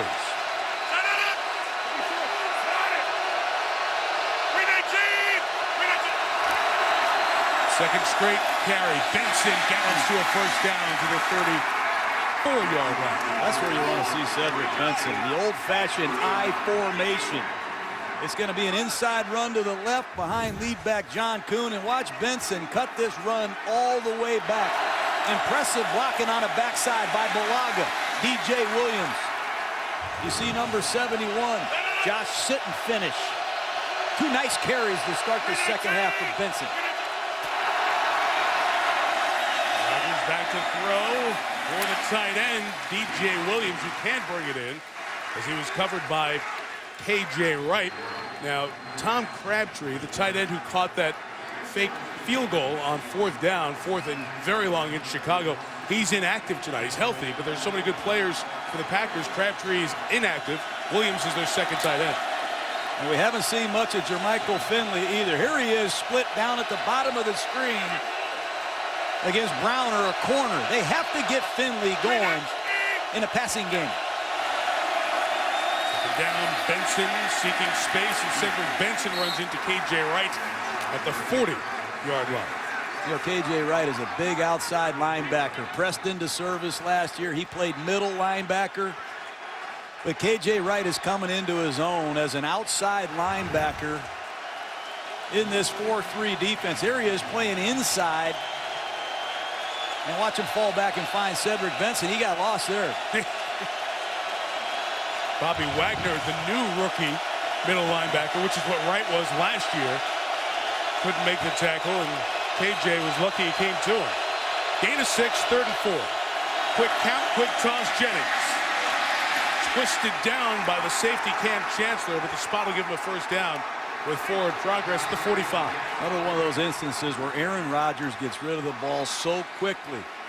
They didn't cover down defensively. Rodgers saw it, picked it up, and threw it. I promise you, Rodgers doesn't get the laces when he throws this half of the time. He catches it and gets rid of it.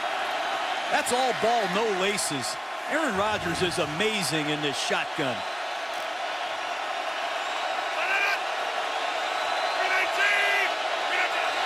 Back under center, back to Benson. And Cedric Benson tackled by Browner with a gain of 8. So Green Bay has run the ball as many times in the first 2.5 as they did in the first half. Well, Benson is responsible for the play side. Watch the backside blocks that allow Cedric Benson to cut this back. DJ Williams comes across the formation and does an excellent job sealing the edge, and it allows Benson, who we said earlier is a very good zone runner, to see the backside cut. Deepest the Packers have been in Seahawks territory, and it's Benson again, looking like the Cedric Benson we got used to. You remember back in his high school days in Texas, he ran for the 5th most yards, 8,400. Then he played in college ball at Texas. He ran for 5,500 yards, 6th all-time in major college football. 4th pick overall from the Bears. We were joking with him last night, said he started as a Bear, might end your career as a Packer. He said that doesn't wash normally because of that great rivalry. The man is Green Bay glad to have him, especially right now. And it sets up some play action. Rodgers with no flag coming in on tight coverage from Earl Thomas, and the Green Bay sideline ballistic at no call there. I like the no call reverse pivot. They're going to use a little play action pass and try to throw a sharp post to James Jones. And that's Earl Thomas, the Pro Bowl 23-year-old safety. Watch number 29 cut this off. The quarterback, defense number 54. 15-yard penalty, automatic first down. The call was on Bobby Wagner for hitting Rodgers there. As the Packers sideline was watching the same thing I was, that Earl Thomas early contact. And Bobby Wagner, that's a rookie mistake right there. You have to pull off the quarterback, and anything below the belt that's semi-late is going to be caught. Critical error by the rookie from Utah State.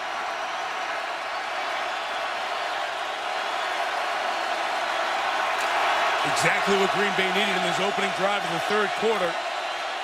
Just the threat of a run might regulate that pass rush, make those ends think about it a bit.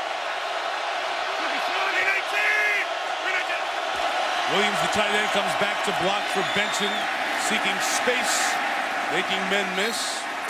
Sounds like a Marshawn Lynch run, gain of 2. Talk about all these receivers for Green Bay. These last couple plays, they've been using 3 tight ends. Ryan Taylor, who's just exiting the game, 84 DJ Williams, 88 Finley. Now Mike McCarthy on a 2nd and long brings back some of the heavy artillery. Jones, Nelson, Jennings. All 3 of these Packer receivers are due to make a play. To 1 back and 1 tight end, Finley, who's lined up in the middle, on the left, as Rodgers goes to Benson out of the backfield. Quick spin move to try to get past the linebacker, Leroy Hill, who makes the tackle too shy of a first down. You know, we did a lot of work on Cedric Benson. He came out with Cadillac Williams and Ronnie Brown. They all came out together. We took Cadillac when I was with Tampa. Cedric Benson can catch the football. And he's caught a couple checkdowns against this zone defense that have really helped Green Bay. Critical 3rd down and 3. A lot of tight ends.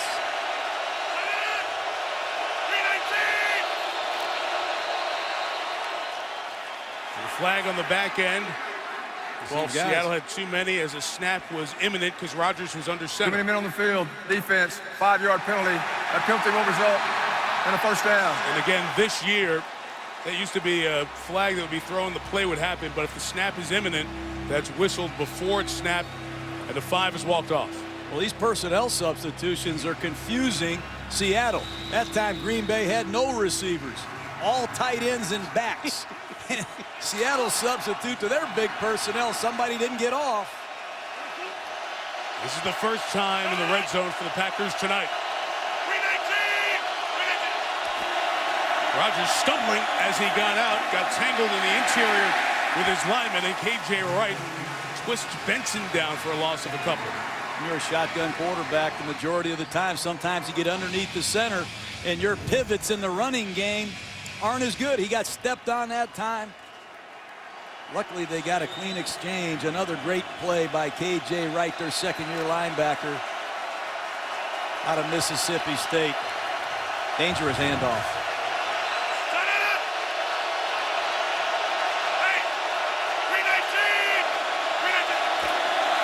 The 16, play action, Rodgers. He's covered downfield, checks it down to Kuhn. John Kuhn down to the 10-yard line. You can hear the Packer fans, who as always have made the trip to have the green and gold represented here in the Northwest tonight. That's a two-man route. They're going to try to run a play-action pass and fool the linebacker to throw a post right in behind him. Seattle wasn't buying it. Nice play. Good resource to have the checkdowns in this Packer offense. That's why Rodgers completes so many passes. 5 wide receivers, Mike. Including Donald Driver, caught a touchdown last week. 5 for the first down, 10 for the touchdown.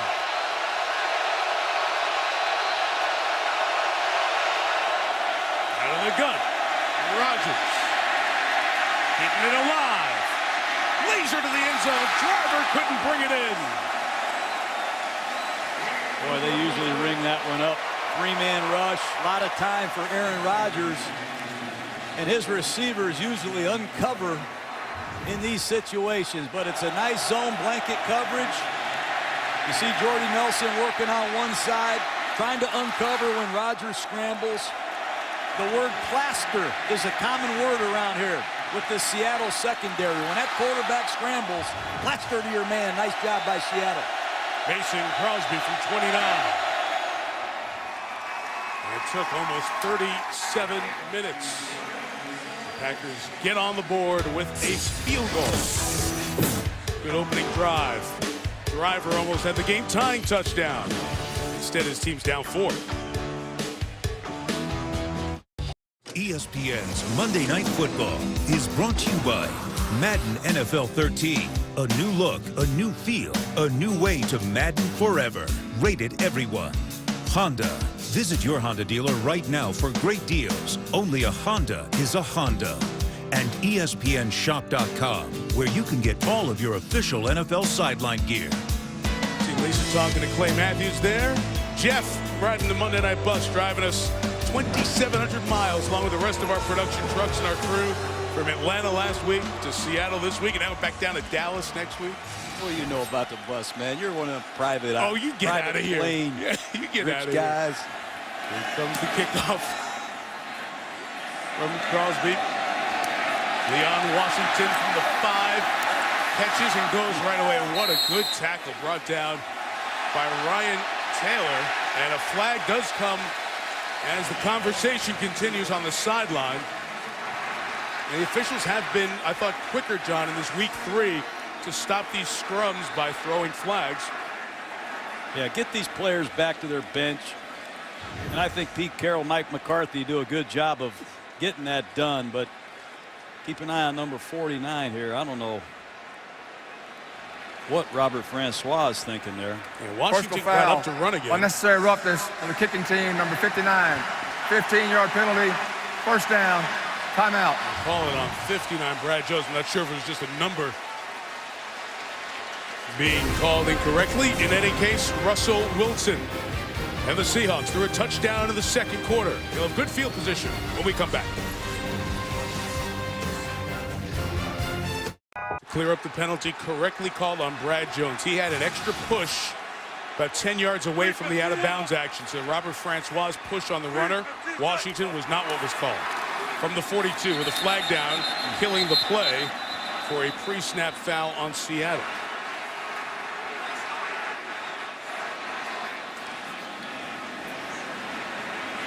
False start. Offense, number 85. 5-yard penalty. Remains first down. Second foul tonight. It's a false start 2 times on McCoy tonight, but watch Wilson get hit. You're going to see Pickett come clean right up the middle, number 79 for Green Bay, and he plants Russell Wilson. Too many pre-snap penalties on this Seahawk offense through 3 weeks. 9 penalties, 80 yards for Seattle. 1st and 15, and Marshawn Lynch runs right into Ryan Pickett and B.J. Raji. Good guys plugging up the middle. First half for Wilson, John. Well, he did some good things. Didn't ask him to do a lot throwing the football, but he took care of the ball. He scrambled on the touchdown drive to set the Seahawks up. 1st and 10 for the play-action bomb, double move with Golden Tate. And they're way behind in the down and distance right now. Got to be careful with these Packers in long yardage situations.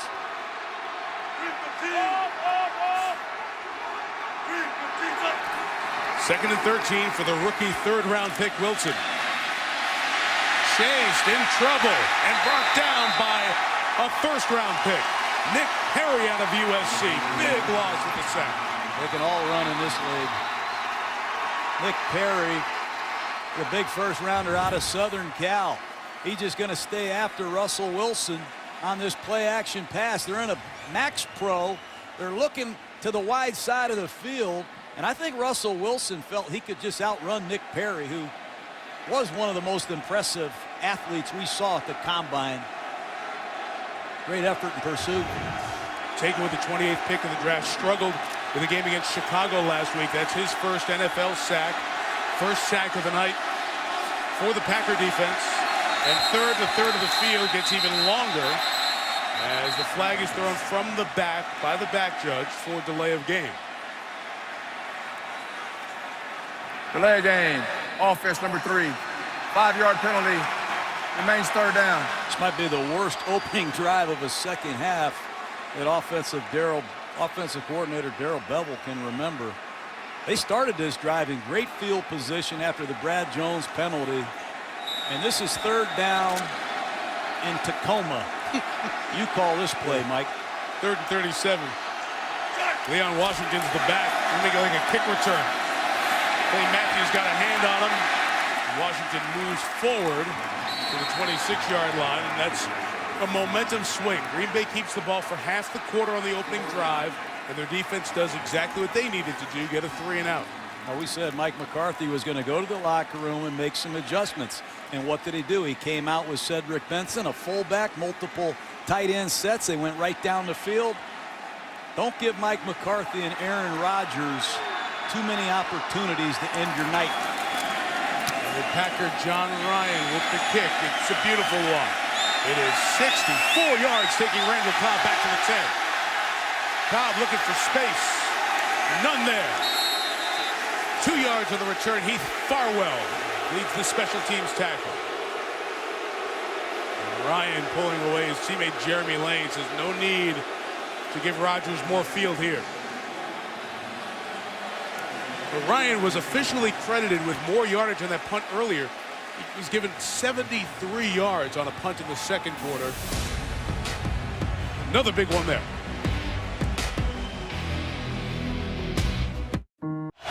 Next Monday night will be in Dallas. Cowboys and Bears play a pair of 2-1 teams. Terrific start to October on Monday Night Football. 6:30 Eastern. Chris Berman and company with Monday Night Countdown. Benson ran it 7 times on that last drive. And Cedric 8th carry of the half. John, 4 yards, 5 yards per carry here. It's an effective part of the Packer offense right now. I really like what Cedric Benson has done. Matter of fact, he's been the whole offense tonight for Green Bay. Credit Mike McCarthy for making the adjustment. Multiple tight ends, 2 back sets. Hand the ball to Benson. Sooner or later, you're going to see the sting of the play-action pass that Green Bay's known for. You see Nelson and Driver, Cobb on the sideline watching. There's the play action. Coming underneath is Kuhn. He was trailed throughout by Cam Chancellor. And let's give Brandon Mebane some credit for knocking down his old Cal teammate. Brandon Mebane has been effective as a run defender and as a pass rusher. And there goes Mebane off the field. These 3rd down situations is when defensive coordinator Gus Bradley goes to his special forces. Bruce Irvin at the top of the screen, Clemens at the bottom, Jason Jones, and keep an eye on number 98, Greg Scruggs, the rookie out of Louisville. Here they come. Scruggs is the guy over Jeff Saturday's shotgun snap. Look at Jones pushing in. Rodgers flush. So good throwing in these situations. Like that. A laser to Finley in front of Earl Thomas for the first down, just shy of midfield. What a great throw, moving to his left. And a nice job by Finley keeping it alive. They barely stick this in. Earl Thomas, the Pro Bowl free safety at the top of the screen. Watch Rodgers escape to his left, keep his poise down the field. That's a sensational throw. And after the gain of 31, as the Seahawks are getting reorganized, Rodgers jumps into a no-huddle and throws to James Jones for 8 yards. And Green Bay getting some rhythm and tempo that they did not have at all in the first half. Well, you give your offensive linemen a chance to come off the ball and thump people. They were on their heels, pass protecting in the first half. They're coming off the ball a lot better in the second half with this running game. 2nd and 1. Quick out to Jennings, who made a nice move to get past Marcus Trufant and get the first down at the 38-yard line. Now here comes the no-huddle of Aaron Rodgers. He's going to speed up the tempo. He knows Pete Carroll, Gus Bradley are using multiple substitutions, and he's tired of it. He's going to stay with the same group of Packers, and he's going to snap the ball before Seattle can line up. Seattle trying to take, and they get a timeout. Timeout taken by the Seahawks defense. John, you saw exactly what Rodgers saw. They're subbing in. They went quick. Seattle had to burn a timeout.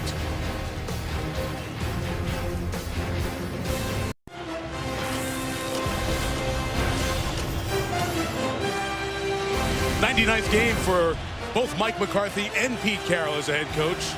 All McCarthy's in a row here with the Packers, and Pete Carroll's time with the Jets and New England, then the time, of course, at USC and the national championships, and now back here in the NFL, his 3rd year with Seattle. The Seahawks team 7-9 last year. Looked like a much better team earlier this year. Rodgers throws to Jennings, complete. Cam Chancellor the tackle at the 35. It's that quick game.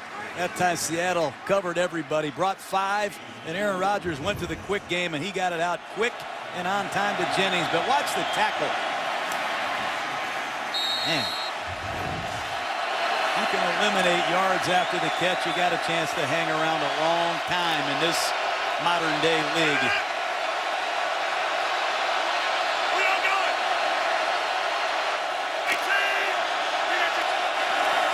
Second and 7, it will be Benson.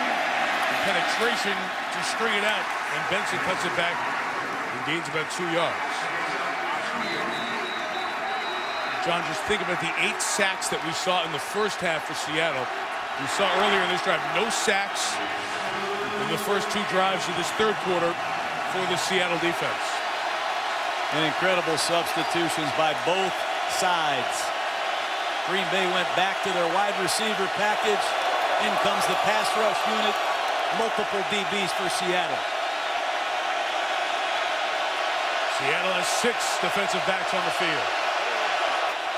So Rodgers pitches to Benson, trying to get to the edge. Good hesitation, but a better pickup by K.J. Wright. There is a flag thrown on the play. No, there's going to be hands to the face. Boy, against Brandon Browner, who's a ways away from this play. Hands to the face.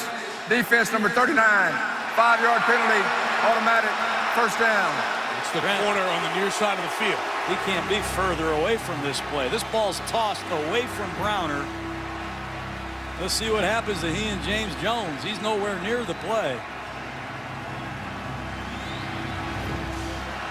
Boy.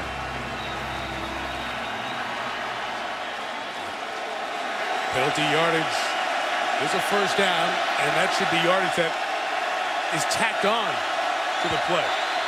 This isn't the proper enforcement either.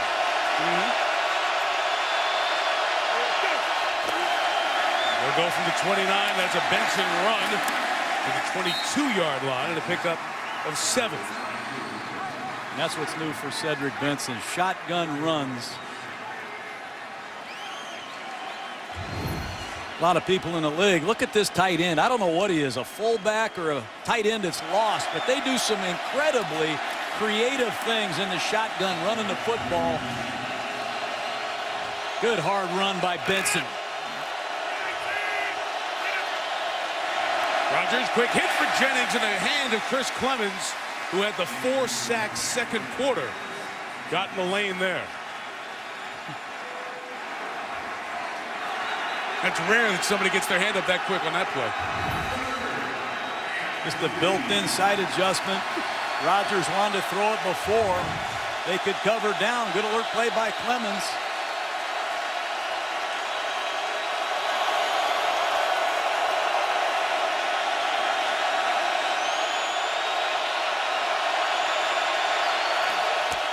Third and 3, they blitz, and Rodgers throws incomplete.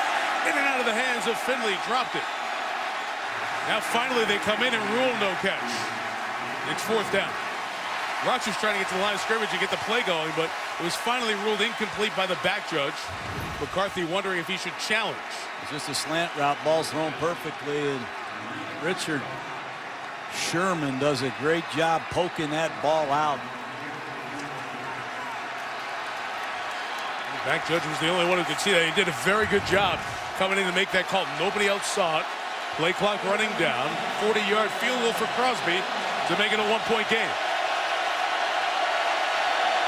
Oh, great jump through the middle by Bruce Irvin, who almost got in for the block, but Crosby nails it from 40 yards. Wow. Watch Irvin, the first-round pick. He's got a couple of sacks already tonight. Jump over the center and almost get a second jump and a block. Wow.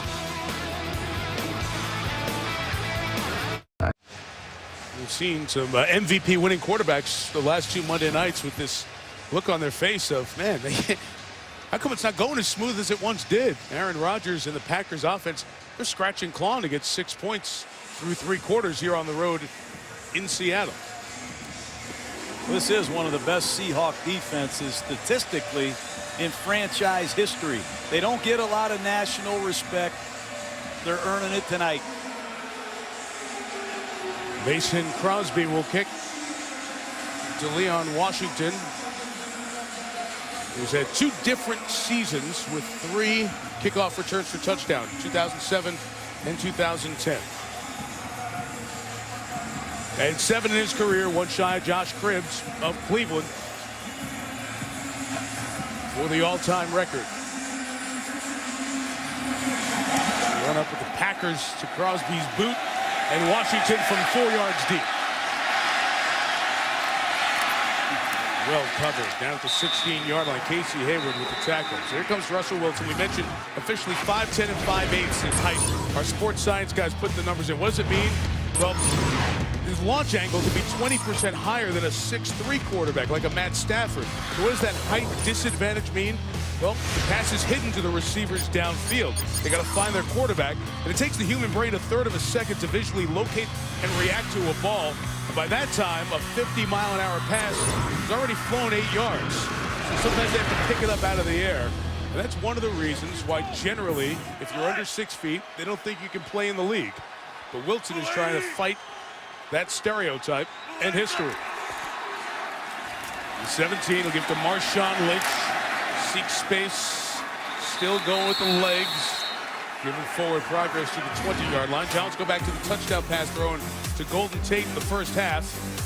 And there you see, looking for him. John, passing lanes get talked about so often for the vision of a shorter quarterback. And they sure do. Sometimes they get talked about too much because Russell Wilson has had no problem seeing. I'll go back for as long as I've studied him, and that's 5 years. Great job by the young quarterback, and they need him right now to get something going. Green Bay's loading up on this run now. Been a steady diet of Lynch. They've gone with the extra offensive lineman here on second down as Lynch runs right. Gains only 2, maybe 3, as this quarter comes to a close. There's C.J. Wilson out there. How about these Packers? A.J. Hawk, B.J. Raji, C.J. Wilson, and D.J. Smith. How's that for Packer trivia? They're all good players. We need E.J. Henderson on the team. That'll complete it, right? 24 plays. Get one up by you, man. 24 plays run by the Packers, just 5 for the Seahawks in the third.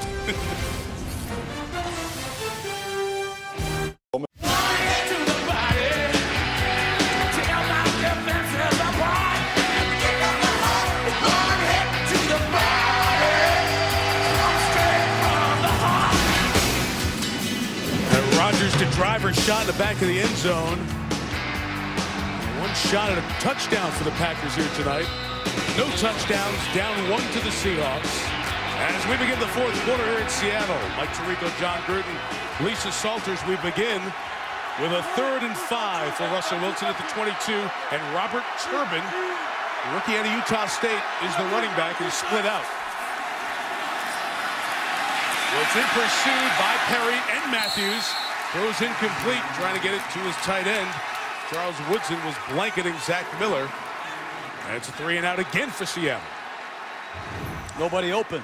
And again, you see Worthy number 99, 52 Matthews. But it's the coverage down the field. Dom Capers using 4 rookies. 2 of them in the secondary. McMillan and Hayward. 2 of them up front. Nick Perry and Jarrell Worthy at crunch time. Very uncommon. The ex-Packer, John Ryan, has been killing the ball tonight. A lot of hang time on this, not as deep. A flag down as the fair catch is made of the 44-yard kick. Randall Cobb caught it at the 34.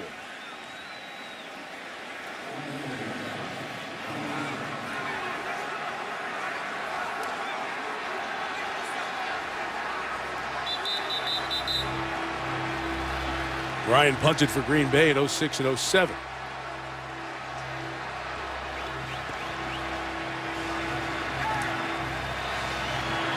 Wayne Elliott, the referee here tonight, real estate man from Austin, Texas. Personal foul, unnecessary roughness on the kicking team, number 25. 15-yard penalty.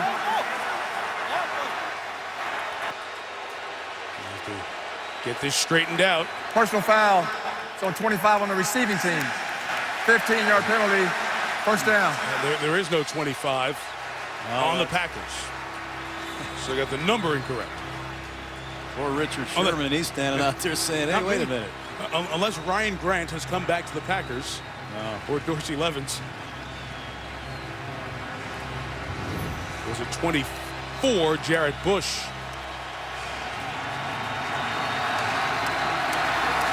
Attacking that gunner as he's running out of bounds. Momentum has changed. Green Bay has moved the ball effectively, unable to finish a drive, but much better in the third quarter. So going out of bounds to block is okay as a penalty. That was a correct call by the official on that one, as Rodgers gets hit out of the tackle box as he throws it away and passed or toward the line of scrimmage, so just an incomplete pass. No grounding as Alan Branch pursued. Well, this is a shot formation, and it's a double move to Jordy Nelson. On the other side, they have Jennings working on the backside. Rodgers didn't have time to see him, but Richard Sherman gloved Jordy Nelson. And these plays take a long time to develop. And Rodgers has been hit on 3 of them tonight. You don't have that tonight, right? With what Seattle's done defensively. From the 19, back to Benson. Met in the hole by the rookie Bobby Wagner. Pete Carroll actually recruited his high school teammate back in the day when Pete was at USC, and had no interest in Wagner. Went to Utah State, was a tackling machine for his 4 years in the WAC. He comes off the field for third down.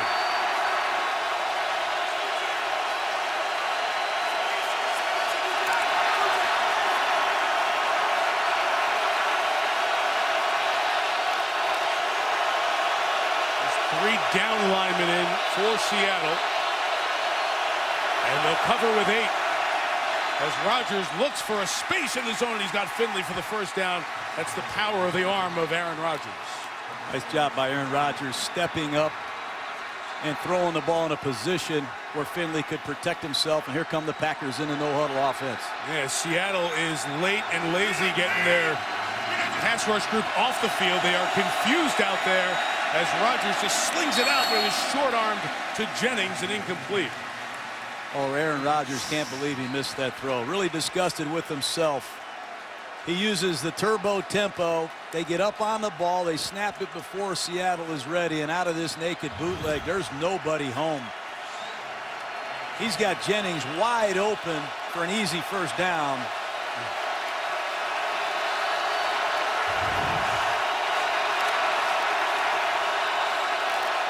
Back to the two-back set, two tight ends. This has been very good running formationally for Green Bay tonight. For 32, Rodgers, the pressure up the middle from Clemens, who tried to draw the holding flag as he went down, and the pass is incomplete on that far side. What a push as Clemens was double-teamed, John. Well, he sure was, and you're going to see Newhouse working against them. Clemens goes to the inside, and old left guard T.J. Lang helped them out late. Once again, Browner.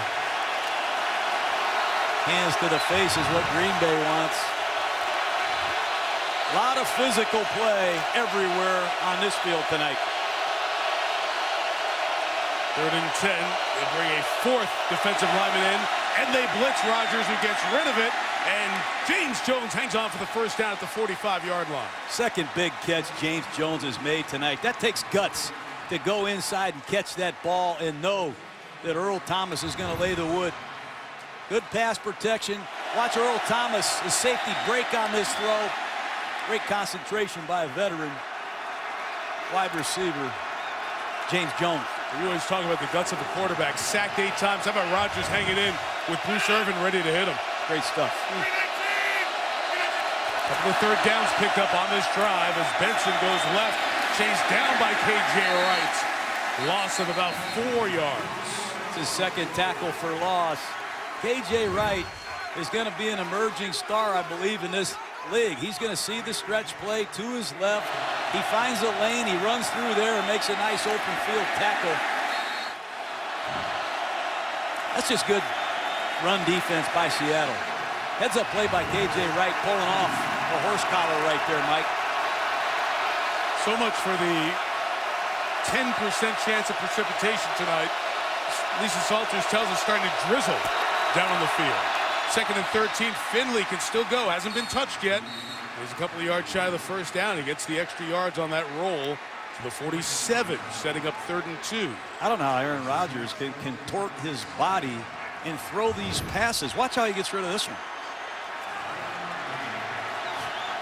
I mean, these are all just built-in sight adjustments. They're not against the blitz. He sees his fellow Packers uncovered. Catch and release. Nobody better than that. All short stuff. Only one pass to a target 20 yards downfield tonight.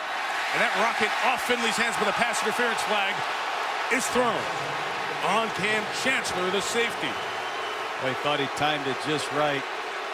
Chancellor knows this route tree, this quick slant pattern.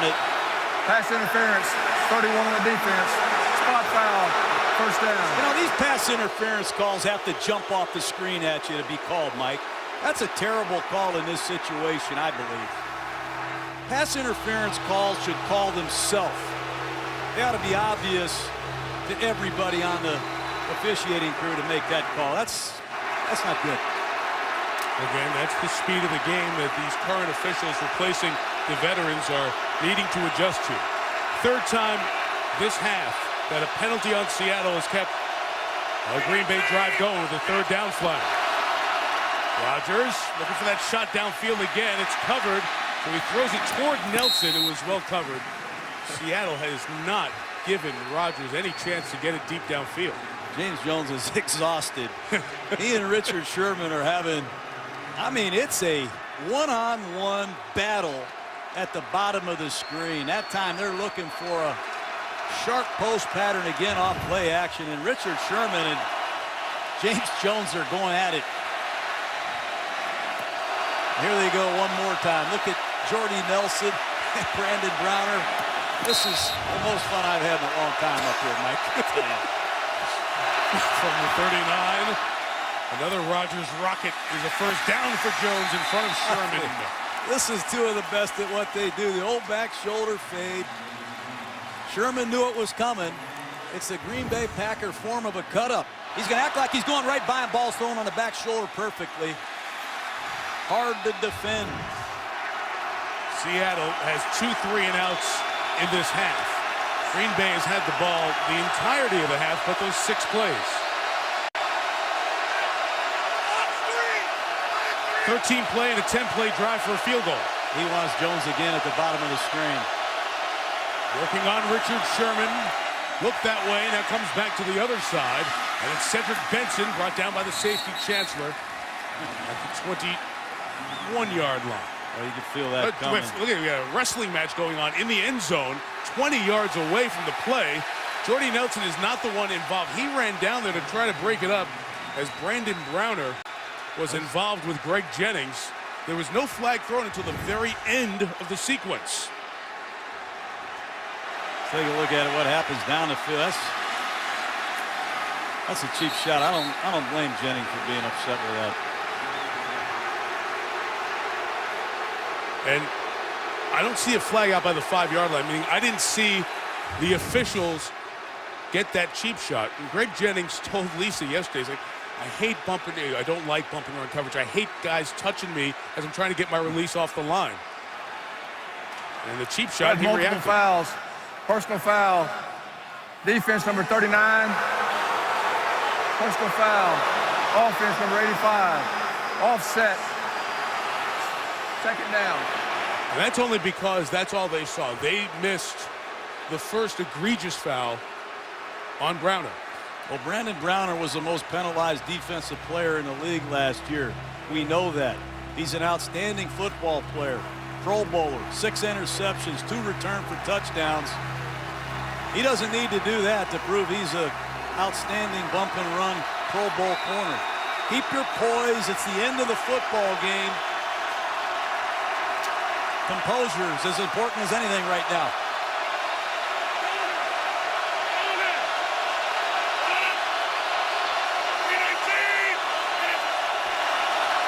On 2nd and 4, Rodgers. Kuhn out of the backfield. There goes John to the 11-yard line. First down, Green Bay. They have about 10 different ways Seattle does of playing a 3-deep zone. But they're not taking care of these checkdowns, and that's where Aaron Rodgers has gone repeatedly tonight.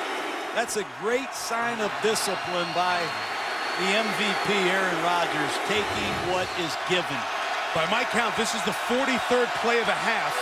The 37th run by Green Bay.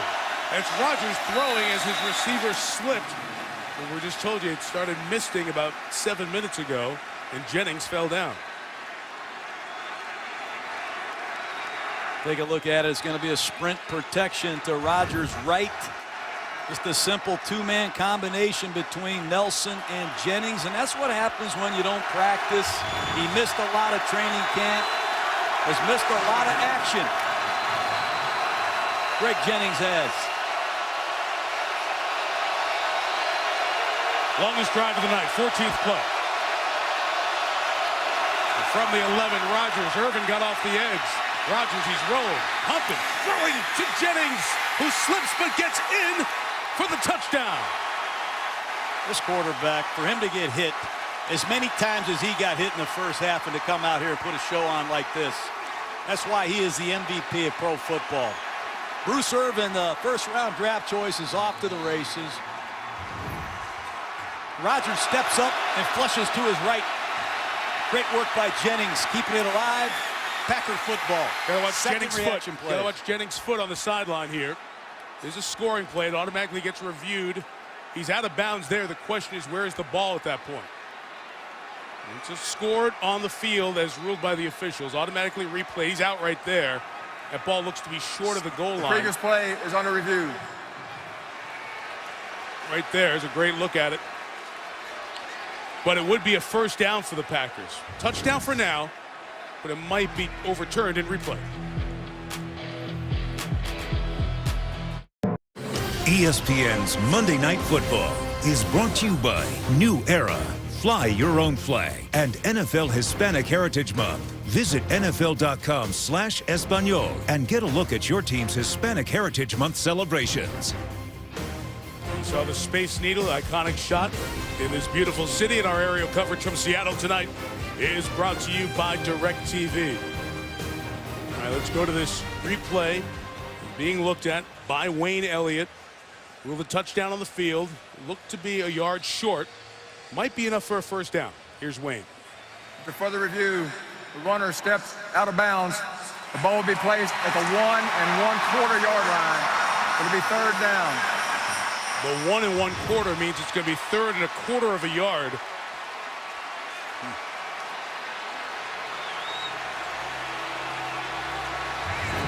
As ruled.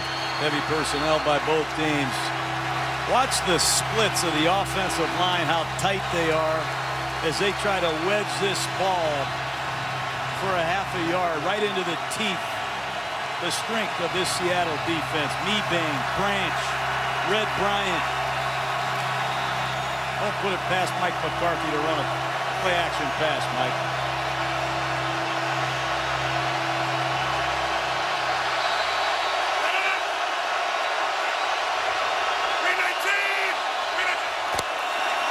He does run play action. John Rodgers scrambling, keeping, and he stopped, reached it forward, but the mark has him short of the first down.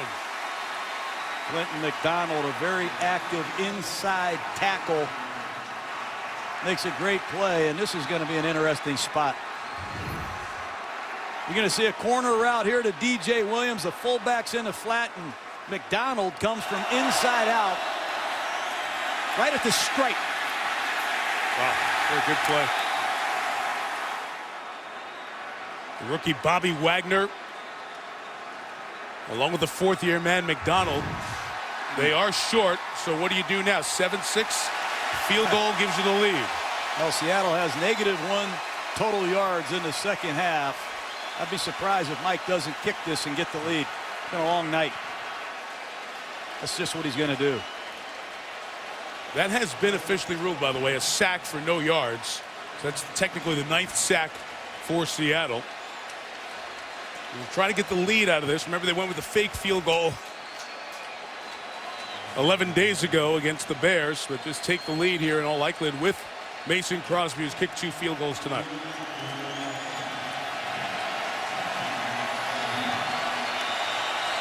And a challenge by McCarthy of the spot here with 9:09 to go. So Mike McCarthy is going to challenge the spot on that. We'll get another look at Rodgers as he tried to reach it out. Keep an eye on his elbow when we go look at the replay on this spot. Be right back. Okay, we've taken a couple of looks at this with Jerry Austin, the veteran NFL referee. Jerry, we're watching. We looked at the elbow initially on the first look at the replay, but now let's watch the knee on this Rodgers replay. And that makes it closer than we first anticipated. When the elbow touches, and then he extends the ball. If they back it up just a little bit, it's got to be, without a doubt, made the first down in order to overturn the ruling on the field of being short. At that angle, you can piece information together. That angle shows you that the hand was down, not the wrist or the elbow. So that angle that you saw helped determine that the knee is what you're looking at. And then the second part was, where was he as he reached out when the knee came down? And that yellow line of ours is not official. After further review, the player reached the first down marker. First and goal on the 1 yard line. The clock will start on the ready. Well. It was a great challenge by Mike McCarthy down there as he was making the decision, field goal or not. How about the effort? What we're losing sight of is the effort by this quarterback. Give it to him. Let's see what happens now. First and goal at the 1 yard line. You know, I've always wondered, the official, when he looks at the replay, does see the yellow line that we show as we watch exactly what they see in that monitor this year up on the screen in the stadium. That angle he was looking at did show the yellow line, although it's unofficial, and they know that. First and goal for the Packers, who've controlled and dominated this quarter and can now take the lead. And it's Benson. Rodgers signaling touchdown. They run it from the side and signal touchdown Green Bay.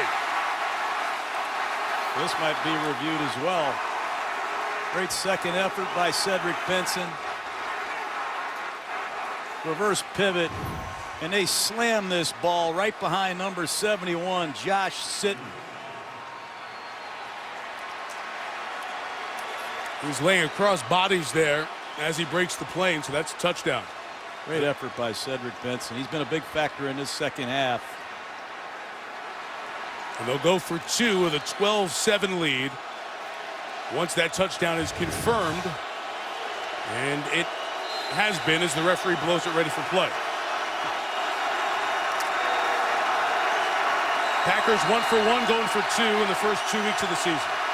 Bottom of the screen, Jermichael Finley on a high point fade. Be alert for it. Rodgers goes left, and it's broken up by Browner.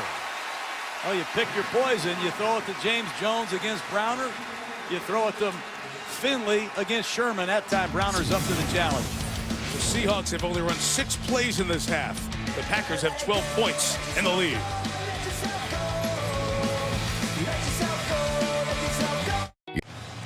Well, amazing numbers, 3 drives for Green Bay. They haven't been able to get Seattle off the field, and they've regulated the pass rush with the run. Meantime, the Seahawks have had it twice, and they've gone 3 and out both times, John. Yeah, Seattle's going to need to find some Skittles and feed this beast, Marshawn Lynch, or something. They've got to find some offense if they want to have a chance to win this game. Mason Crosby kicking off. Washington had no head of steam, so Leon takes a knee. They'll take over at the 20. You know, these second reaction plays, they practice these in training camp. They got a horn that blows off after 2.6 seconds. When that horn goes off, they train these Packers and this quarterback to make a play. And off Rodgers goes. He extends the play to 4.78 seconds. And that's where a lot of Green Bay Packer offense comes from. That quarterback with these receivers on second reaction plays, I can't tell you how much respect I have for him and how he's played in the second half after being hit like he was in the first 30 minutes tonight. Can this offense get anything going? Russell Wilson again running for his life. Pass deflected and intercepted on the sideline by Jerron McMillan. What a reaction play off the tip by the 4th-round pick out of Maine. And you see Kevin Green, the outside linebacker coach. But there's a flag down as Wilson was being chased. Did Walden rough him? Personal foul, roughing the quarterback. Defense number 93. 15-yard penalty, first down. Well, they run a bootleg away from Clay Matthews, and it's a good thing. And Eric Walden is in hot pursuit. Let's take a look at this. Here comes Walden.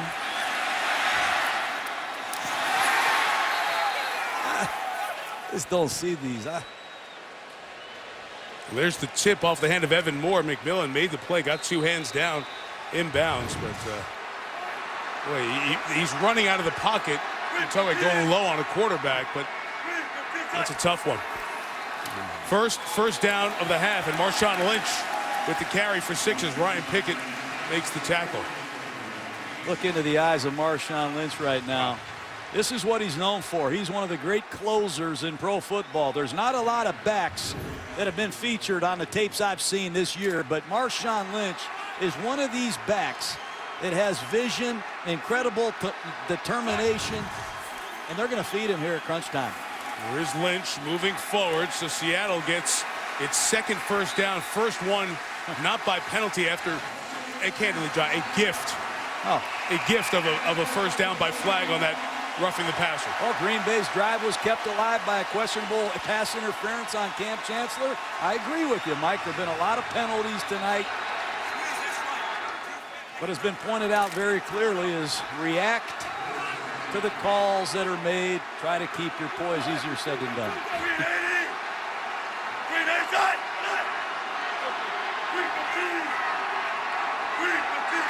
Wilson only 5 of 11 passing in the game tonight. In trouble. Trying to create something here. And on the run for a first down or more. Slides down at the 42. Kept it alive for 13. Left tackle Russell Okun is wondering, where is Russell Wilson? And when is he going to throw this ball? He's blocking Clay Matthews for about 11 seconds on this play. Russell Wilson shows good field vision. Nobody's open. Another big first down.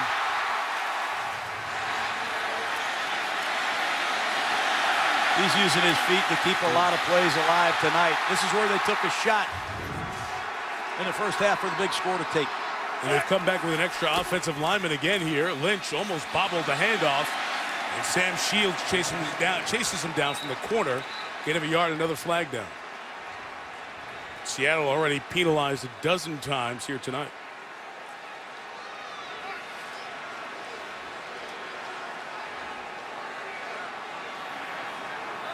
Holding.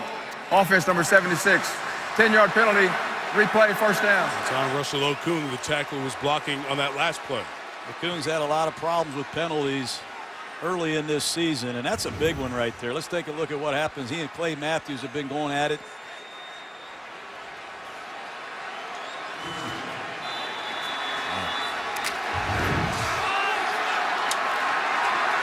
Seattle's down some receivers. Braylon Edwards went to the locker room. Here's Lynch running right. A.J. Hawk's going to bring him down. Another flag coming in from deep. Back judge throwing that one. I'll tell you, Mike.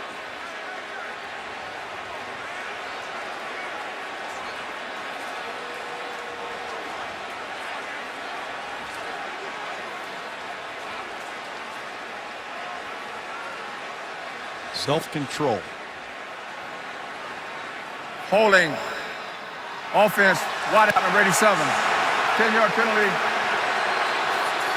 Replay, second down. Ben Obamanu, the wide receiver. And there have been some questionable calls that we've pointed out, but there have been a lot of Seattle-induced mistakes, self-induced mistakes in this game. Yes, there have. And I don't believe we have the penalty on Ben Obamanu.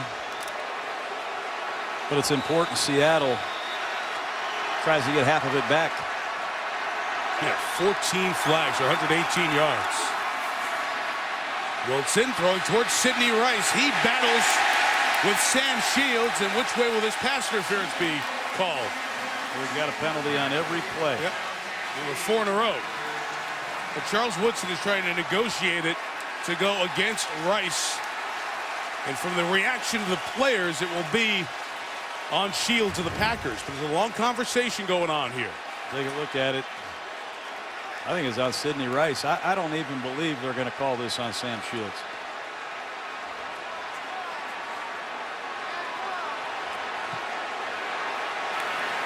Pass interference. Defense number 37. Spot foul. First down. Well, I know they want self-control. They don't want your emotions to take over, but that's not defensive pass interference, and I've studied it a long time as well, Mike. There's no way that's on Sam Shields. The right hand of Sidney Rice on 1st and 25, a 32-yard penalty. He comes and pulls the shoulder pad of Sam Shields. It's a 12-7 game, and that was 1st and 38. Critical penalty. It is making it hard to watch every game. 1st and 10 for the 25, Wilson. He throws. It's caught. Hawk with the tackle of the tight end. Zach Miller, gain of 7. This is what you're talking about, John. Look at the S of Shields as he gets pulled by the right hand. If anything, that's the most egregious contact on the play there. You see where Shields' hands are. Right. I used to do this for a living. I had very little self-control. I'm about to jump out the press box on that call. It's a 32-yard penalty. You wonder at some point as you watch these games, when will the owners speak up? And the coaches go to the owners and say, guys, it's really affecting your product. At some point, I know the Packers are publicly owned, but somebody's got to speak up. It's bad. Lynch with the carry. Fighting for first down yardage to the 15. And you want to stay focused on the game, but again, just that overall reminder, the officials are doing the best they can. They're swimming in very deep water, and now the players have to look at that play's gone. There's 5.5 left. Tom Cable, the former Raider coach, is the offensive line guru of this running game. They might be in 4-down territory here. Here's a 3rd down and 1. Remember, Russell Wilson pulled this ball out of Marshawn Lynch's chest and kept it several times in the preseason for big games. Yes. It's either the give or the quarterback boot, if you ask me. 3rd and 1, looking straight option. Wilson got his foot stuck to the ground as DJ Smith was waiting. And it's snuffed out. And now what does Pete Carroll do with 4:53? His offense hasn't been able to stop the Packers at all. They ran an option play, a fullback belly option. They're going to fake the ball to Robinson and come down the line of scrimmage and option an outside linebacker. Didn't fool anybody. Pete Carroll's going for it. Well, I was surprised by that call. You have one of the premier backs in football, mobile quarterback. Gutsy call, backfired. No trust that the defense can stop him. They go for it on 4th and 2. And Lynch pounds forward. Second effort, Marshawn Lynch. First down, Seattle. That's an old-fashioned football player right there. Let's see the spot. It's a slant play off the left. This is 95% Marshawn Lynch's will to get the first down. Raji hanging on top of him. Here comes number 42, Morgan Burnett. Walden diving in the pile. What a great effort. Feet kept churning. All the Skittles. His mom used to give him Skittles before Pop Warner games. And that story has been out and is stuck here in Seattle. That's a play pass. Wilson. Just second short to Zach Miller. Got 4, the tight end, formerly of the Raiders, to the 10-yard line. Bunch formation. We talked about tight end usage. They have 3 tight ends in the football game. Off goes Clay Matthews. But take a look at these 3 tight ends, and you're going to see a bootleg, and they're going to just hide number 86, Zach Miller, who sneaks out of the trash for a little check down to create a 2nd and 6. Matthews threw a shoe, so that's why he's off. He doesn't appear to be injured. Lynch has no place to go, and A.J. Hawk comes and cleans up the good work of Eric Walden. We got the penalty earlier in this drive. Matthews back with 2:50 remaining. And remember, Seattle was in this situation in the first game of the year against Arizona. Yes. They were right here in the tight red zone with 5 chances to win the game. They even got an extra timeout. Let's see what play Darrell Bevel goes to. Braylon Edwards out of the game. Their leading receiver, Baldwin from last year, not active tonight.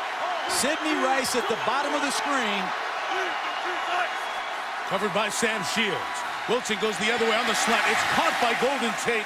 Quick tackle by the rookie, Casey Hayward. We'll have another 4th down, and Seattle will take it down to the 2-minute warning to talk about it. What a play by a rookie corner. Closing and making a tackle that prohibits any run after the catch. Great work. 4th and 3 with the game on the line when you come back after the 2-minute warning in Seattle.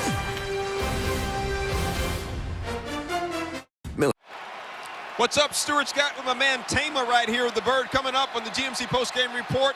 Drew Brees criticizes replacement officials. Miguel Cabrera continues his chase for the Triple Crown. And Aaron Rodgers highlights of him not being sackless in Seattle. Mike? All right, Stuart, thank you. We have 4th down. And the game on the line here. Seattle has 2 timeouts. Braylon Edwards, who went to the locker room earlier, back out on the field. This is a Seattle team that did not get a first down this entire second half until this drive, kept alive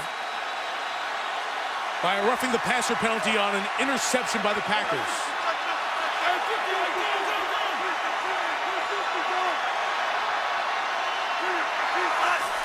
Fourth and 3, the pressure's on. Wilson lofting it up for Tate, couldn't come down with it. And the Packers take over on downs with 1:54 remaining. Dom Capers comes with an all-out blitz. Seattle came with an empty backfield, no backs in the backfield, and Dom Capers checks to an automatic all-out blitz. Here they come, forces Russell Wilson to get rid of the football. He's got one-on-one coverage. For the game, Shields, Casey Hayward got it done. The game's not over. Seattle uses its timeouts and they stop Green Bay. They can still get the ball back. All right, the 4th down play not executed by the Seahawks offense. We got no route distribution. It's going to be an all-out blitz, and Russell has no choice but to get rid of the football, but there's 2 Seattle Seahawks. I don't know if Tate is supposed to keep running. There's no separation. I think the ball was intended for Sidney Rice. That's just bad execution at the end of a ball game. Oh, in the backfield, Benson busted up, the ball comes out. We have no ruling, it's down, it's a fumble and recovered by the Packers back at the 1. run, and Seattle has to take a timeout here at 1:45. Oh my goodness, Brandon Browner sweeping in, caused that fumble on Benson.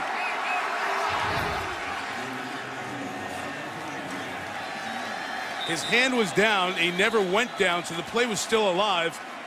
And then Earl Thomas coming in, ripped it out. And Jeff Saturday, playing his 200th NFL game, was on the spot for the recovery. So Green Bay keeps the ball. The play took 9 seconds. Since Seattle is now down to 1 timeout, they can get the ball back. They're going to lose 5 seconds of get the ball back time there, but they almost had it at the 1. Well, let that be a lesson to you. Backed up inside your own 5-yard line in this situation, you better take care of both edges. Strong safety blitzes, free safety blitzes, and don't forget corner blitzes.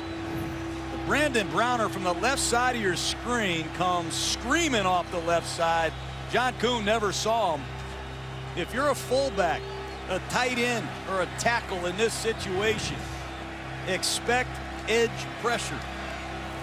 Be shocked if they don't bring it again. How about Saturday, and there were 3 Seahawk defenders. And his 200th game comes up with his 10th career fumble recovery. Again, if they don't pick up the first down, Seattle can get the ball back right around 54, 53 seconds. Rodgers trying to get Finley, who's made a mental mistake here, to the right spot. Here comes the pressure, trying to trap him for a safety. Benson gets to the 2. Seattle uses 4 seconds on the play, gets a timeout. 1:41 left. If you're remembering back, they used that other timeout that they'd love to have right now when Aaron Rodgers went quick turbo tempo with the offense and they were caught with the wrong personnel on the field. Let's take a look at the run defense. It's going to be a stretch play to the right. Here comes Earl Thomas, a Pro Bowl safety on the backside. Leroy Hill, Thomas, Chancellor. Ball security has been an issue with Cedric Benson. He's had 12 fumbles in the last 2 years. One of the reasons why he is a Green Bay Packer. And Seattle knows that, Mike. They know he's had trouble hanging on to the ball. He hasn't as a Packer. But if he can continue to hang on to the rock and knock this ball across the 5-yard line and leave Matt Day some room to punt it, be a real feather in his cap. Ball security's got to be the #1 priority right here for Cedric Benson, because Seattle's going to do everything they can to rip it out of his chest. Seahawks out of timeouts, 3rd and 50.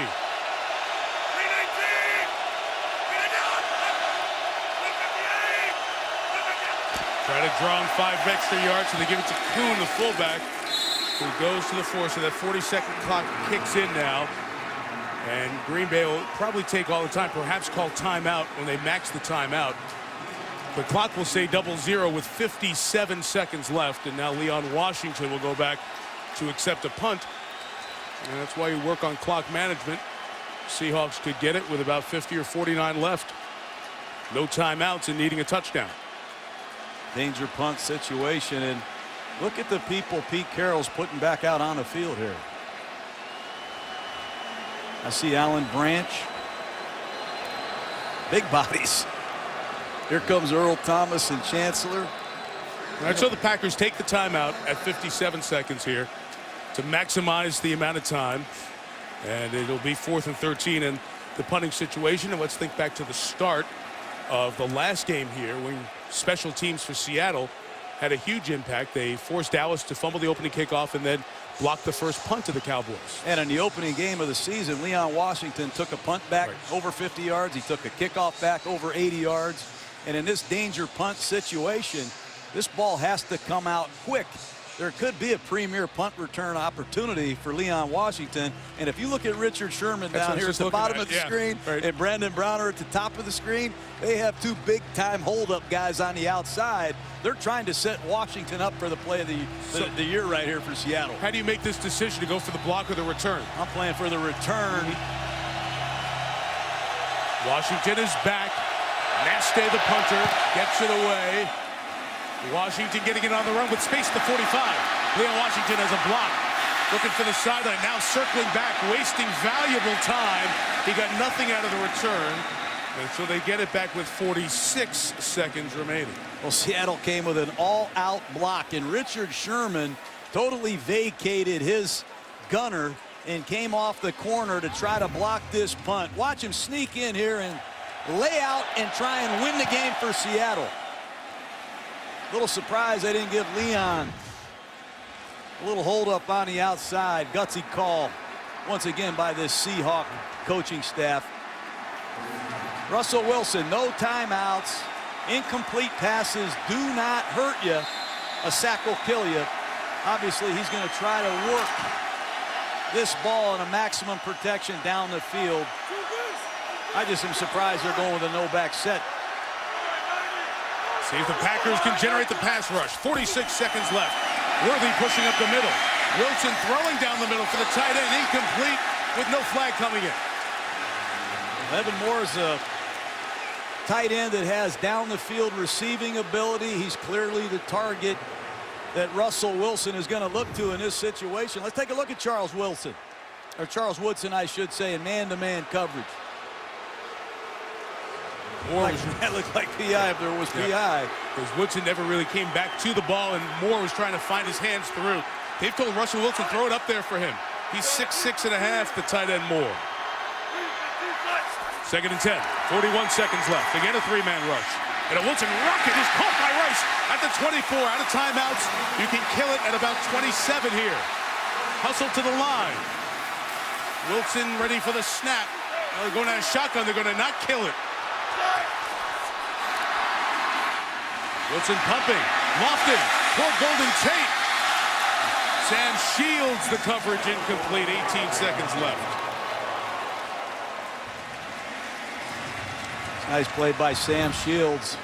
Got to keep this ball on the field of play and let your receiver have a chance to go up and get it.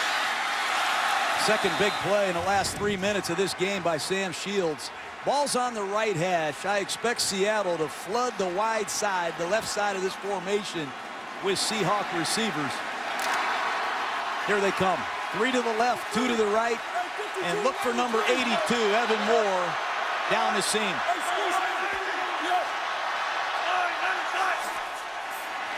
Again, the three-man rush. Wilson standing in, throwing down the seam, and threw it out of the back with nothing open to live to have 2 more shots with 12 seconds. John referenced it earlier, the opening week loss against Arizona, as Seattle got so close and had so many opportunities. And Russell Wilson said of that very long drive where they couldn't find the touchdown, 18 plays, said it's just a matter of an inch here, an inch there, and we've got to find somebody to make that play. Otherwise, Seattle might be going for 3-0 on this drive.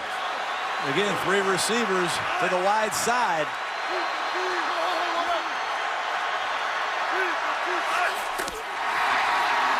Still the 3-man pressure.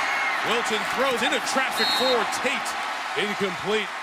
And again, M.D. Jennings over there on coverage, and we're down to 1 play with 8 seconds left. And all you can do now is put the ball in the end zone. We saw Hail Mary strike yesterday. Detroit hit one against Tennessee to give themselves a chance. Sidney Rice, Evan Moore, flood a section of the end zone with as many Seahawks as you can and give someone a chance. Rice is 6'4", Moore is 6'6". They're all to the right. Tate's the lone receiver to the left. The Packers playing at the goal line as Wilson scrambles to keep it alive. The game's final play is a Wilson loft to the end zone, which is fought for by Tate with Jennings simultaneous. Who has it? Who they give it to? Touchdown! One guy goes up, touchdown. The other said no time. Has to be looked at because it's a score. Still have an official down there in the pile looking. It's Russell Wilson. They're fighting down at the bottom of the pile with Jennings still down there. Tate off the pile with the ball. We must have a definitive call. There was one touchdown signal. The Seahawks have won. Previous play is under review. You can't go to replay to determine who caught the ball. So that call has to be made on the field.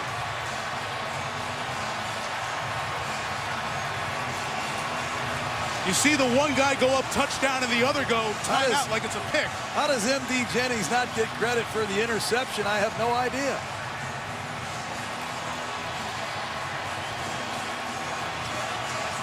It looks like Jennings has the ball there. Let me bring in Jerry Austin. Very interesting. Seattle's in celebration mode here. They go high. Jennings has the ball. He's bringing it in. When he gets to the ground, he's got it against his body, and Tate then pulls it away. He's got two hands on it. The other one looked like it was a Jennings ball. But this official here, Jerry, goes up and signals touchdown. And see the other one going with that signal you would give for an interception, correct? For a touchback, yes. This is the most bizarre sequence you'll ever see at the end of the game. Let's watch the feet of Jennings. They're certainly inbounds. He had more of the ball as he comes down. And like you said, it's against his body. Golden Tate gets away with one of the most blatant offensive pass interference calls I've ever seen. M.D. Jennings intercepts the pass, and Tate's walking out here as the player of the game. And unbelievable. By rule, there must be an extra point try. Aaron Rodgers is trying to figure out what's going on. The Packers are back on their sideline. The Seahawks have been moved back. They're now clearing the field. Mike McCarthy's not going to believe this one. Watch Golden Tate push off. He's going to run down the field. He's going to push off and give himself a chance to play the ball. They rarely call OPI on the last play of the game. We've been saying that for years. But Tate is going to push off on Shields. And for the life of me, I don't know how M.D. Jennings doesn't have credit for an interception. To me, it feels like a Jennings interception. And they're fighting with both hands on the ball. And Jerry, you say the ball's kind of pressed to the chest of Jennings. Yes, it's Jennings has the ball in his arms to his chest. Now Tate has hands on the ball, but Jennings has the ball to his body. And it appears to me that that would be an interception. Can you go? So here comes the referee now. He's looked at it under the hood. This is deciding who wins the game on this call. Further review. The call on the field stands. Touchdown. Game is over. Seahawks win in the most bizarre finish you'll ever see.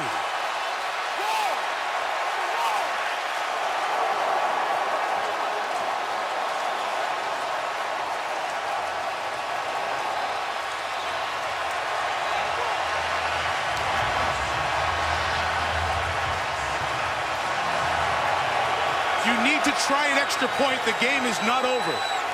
Rule the touchdown. They must try a conversion at extra point. And the Packers are saying, hey, go get out of here. We feel like we just got jobbed. We're not coming out for an extra point. Lisa's standing with Russell Wilson. So, Lisa, you go ahead first. Russell, what happened on that last play? Well, guys just made a play. You know, offensive line gave me enough time. You know, we practice that all the time, and Golden Tate came up with a big play. Never give up, man. That's how I told the guys before we went out there. We got time. Defense made a huge stop and gave us an opportunity. And we capitalized in front of our crowd. What was going through your mind, not knowing if it was going to be a touchdown, play was reviewed? What was going through your mind? I had a feeling it was going to be a touchdown. We came too far not to be a touchdown. Now, you know, I knew it was. I just had a feeling, you know. And we never gave up. That was a huge opportunity for us to beat the Packers right there. The offense struggled for most of the game. When you got the ball back with 40-something seconds left in the game, what was your mindset? Just give us an opportunity. Leon did a good job of getting the ball back to where we could make a play, and we just capitalized, kept moving the ball down the field, took some shots. Coach Carroll's done a great job of making us do that all week, ever since training camp and everything, of just 2-minute situations. Hardly any time left on the clock, and we came up big. He was fired up. I saw him hug you twice. What did he say to you? He said, great job not giving up. You know, that's what you're here for. You know, and we're blessed to have this opportunity. It's a huge win for us. Thanks. Congratulations. Thank you. Go Hawks. All right, Lisa, thank you. Now, Green Bay has left the field. This reminds me of a Buffalo game in New England where I think it was the Patriots that left, or no, it was the Bills that left, and then Adam Vinatieri kicked an extra point, ran it in for a 2-point conversion. Seattle will have to go try a 2-point conversion by rule.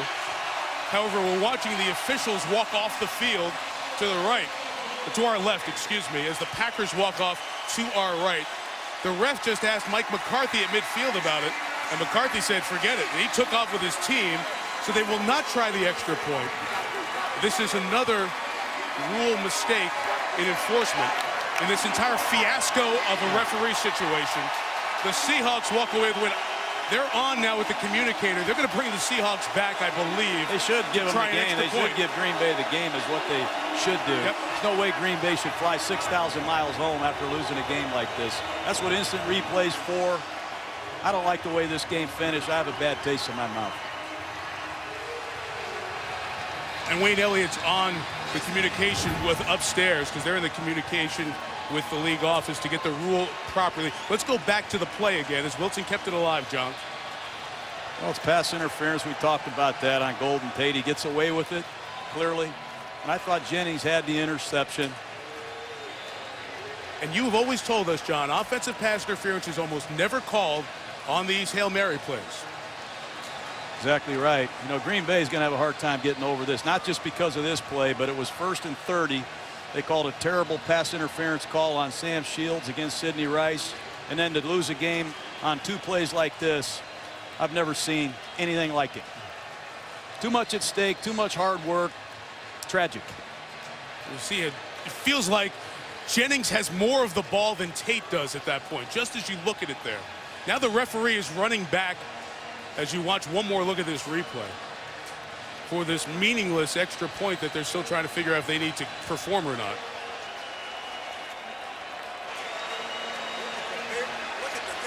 I'm going to bring Jerry Austin back in here for a second. Jerry, let's talk about the rule of simultaneous possession in a play. Is simultaneous possession always go to the offense, even if the defense has their hands on it first?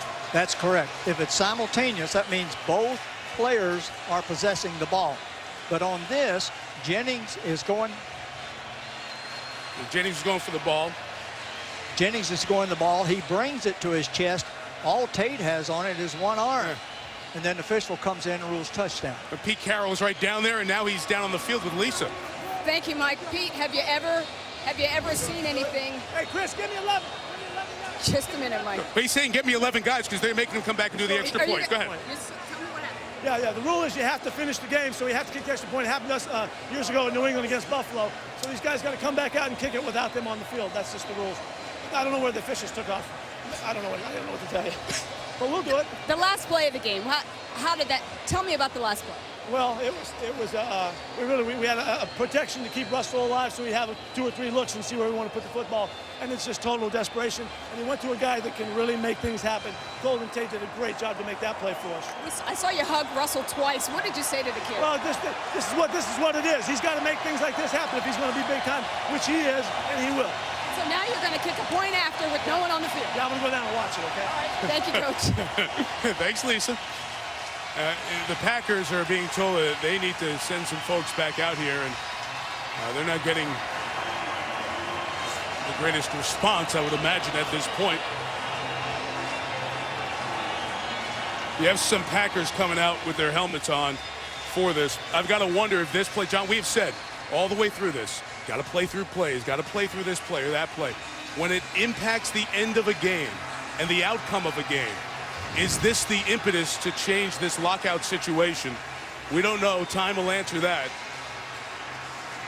But offensive pass interference, an apparent interception, simultaneous possession, a lot of things going on.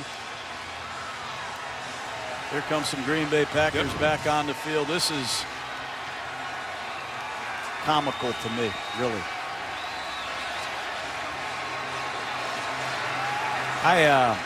Mike, I tell you, that's two of the worst calls at the end of a football game I can remember.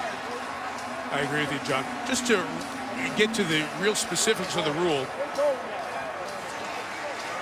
it's not a simultaneous catch if a player gains control of the ball first, and then the opponent, Jerry, subsequently gains joint control. So if Jennings had it first, and then you have simultaneous possession, coming down to the ground with control would be the key factor there on if it's simultaneous possession or not. Now the Packers are coming back out, and they've brought 11 players out for this cosmetic-only extra point.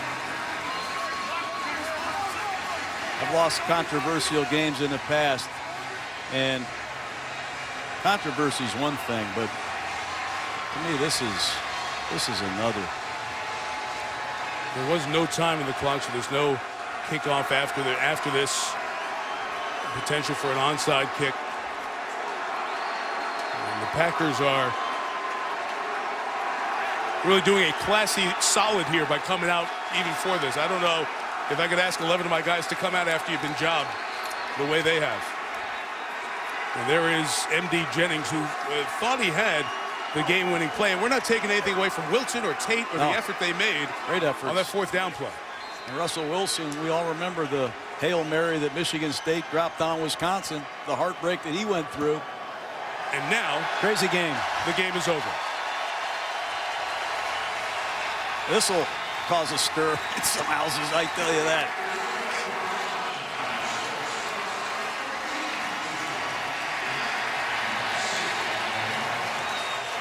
"43 years of Monday nights, 92 years of the National Football League, and there have been some strange ones. But this one, right up there. The Seahawks are 2-1.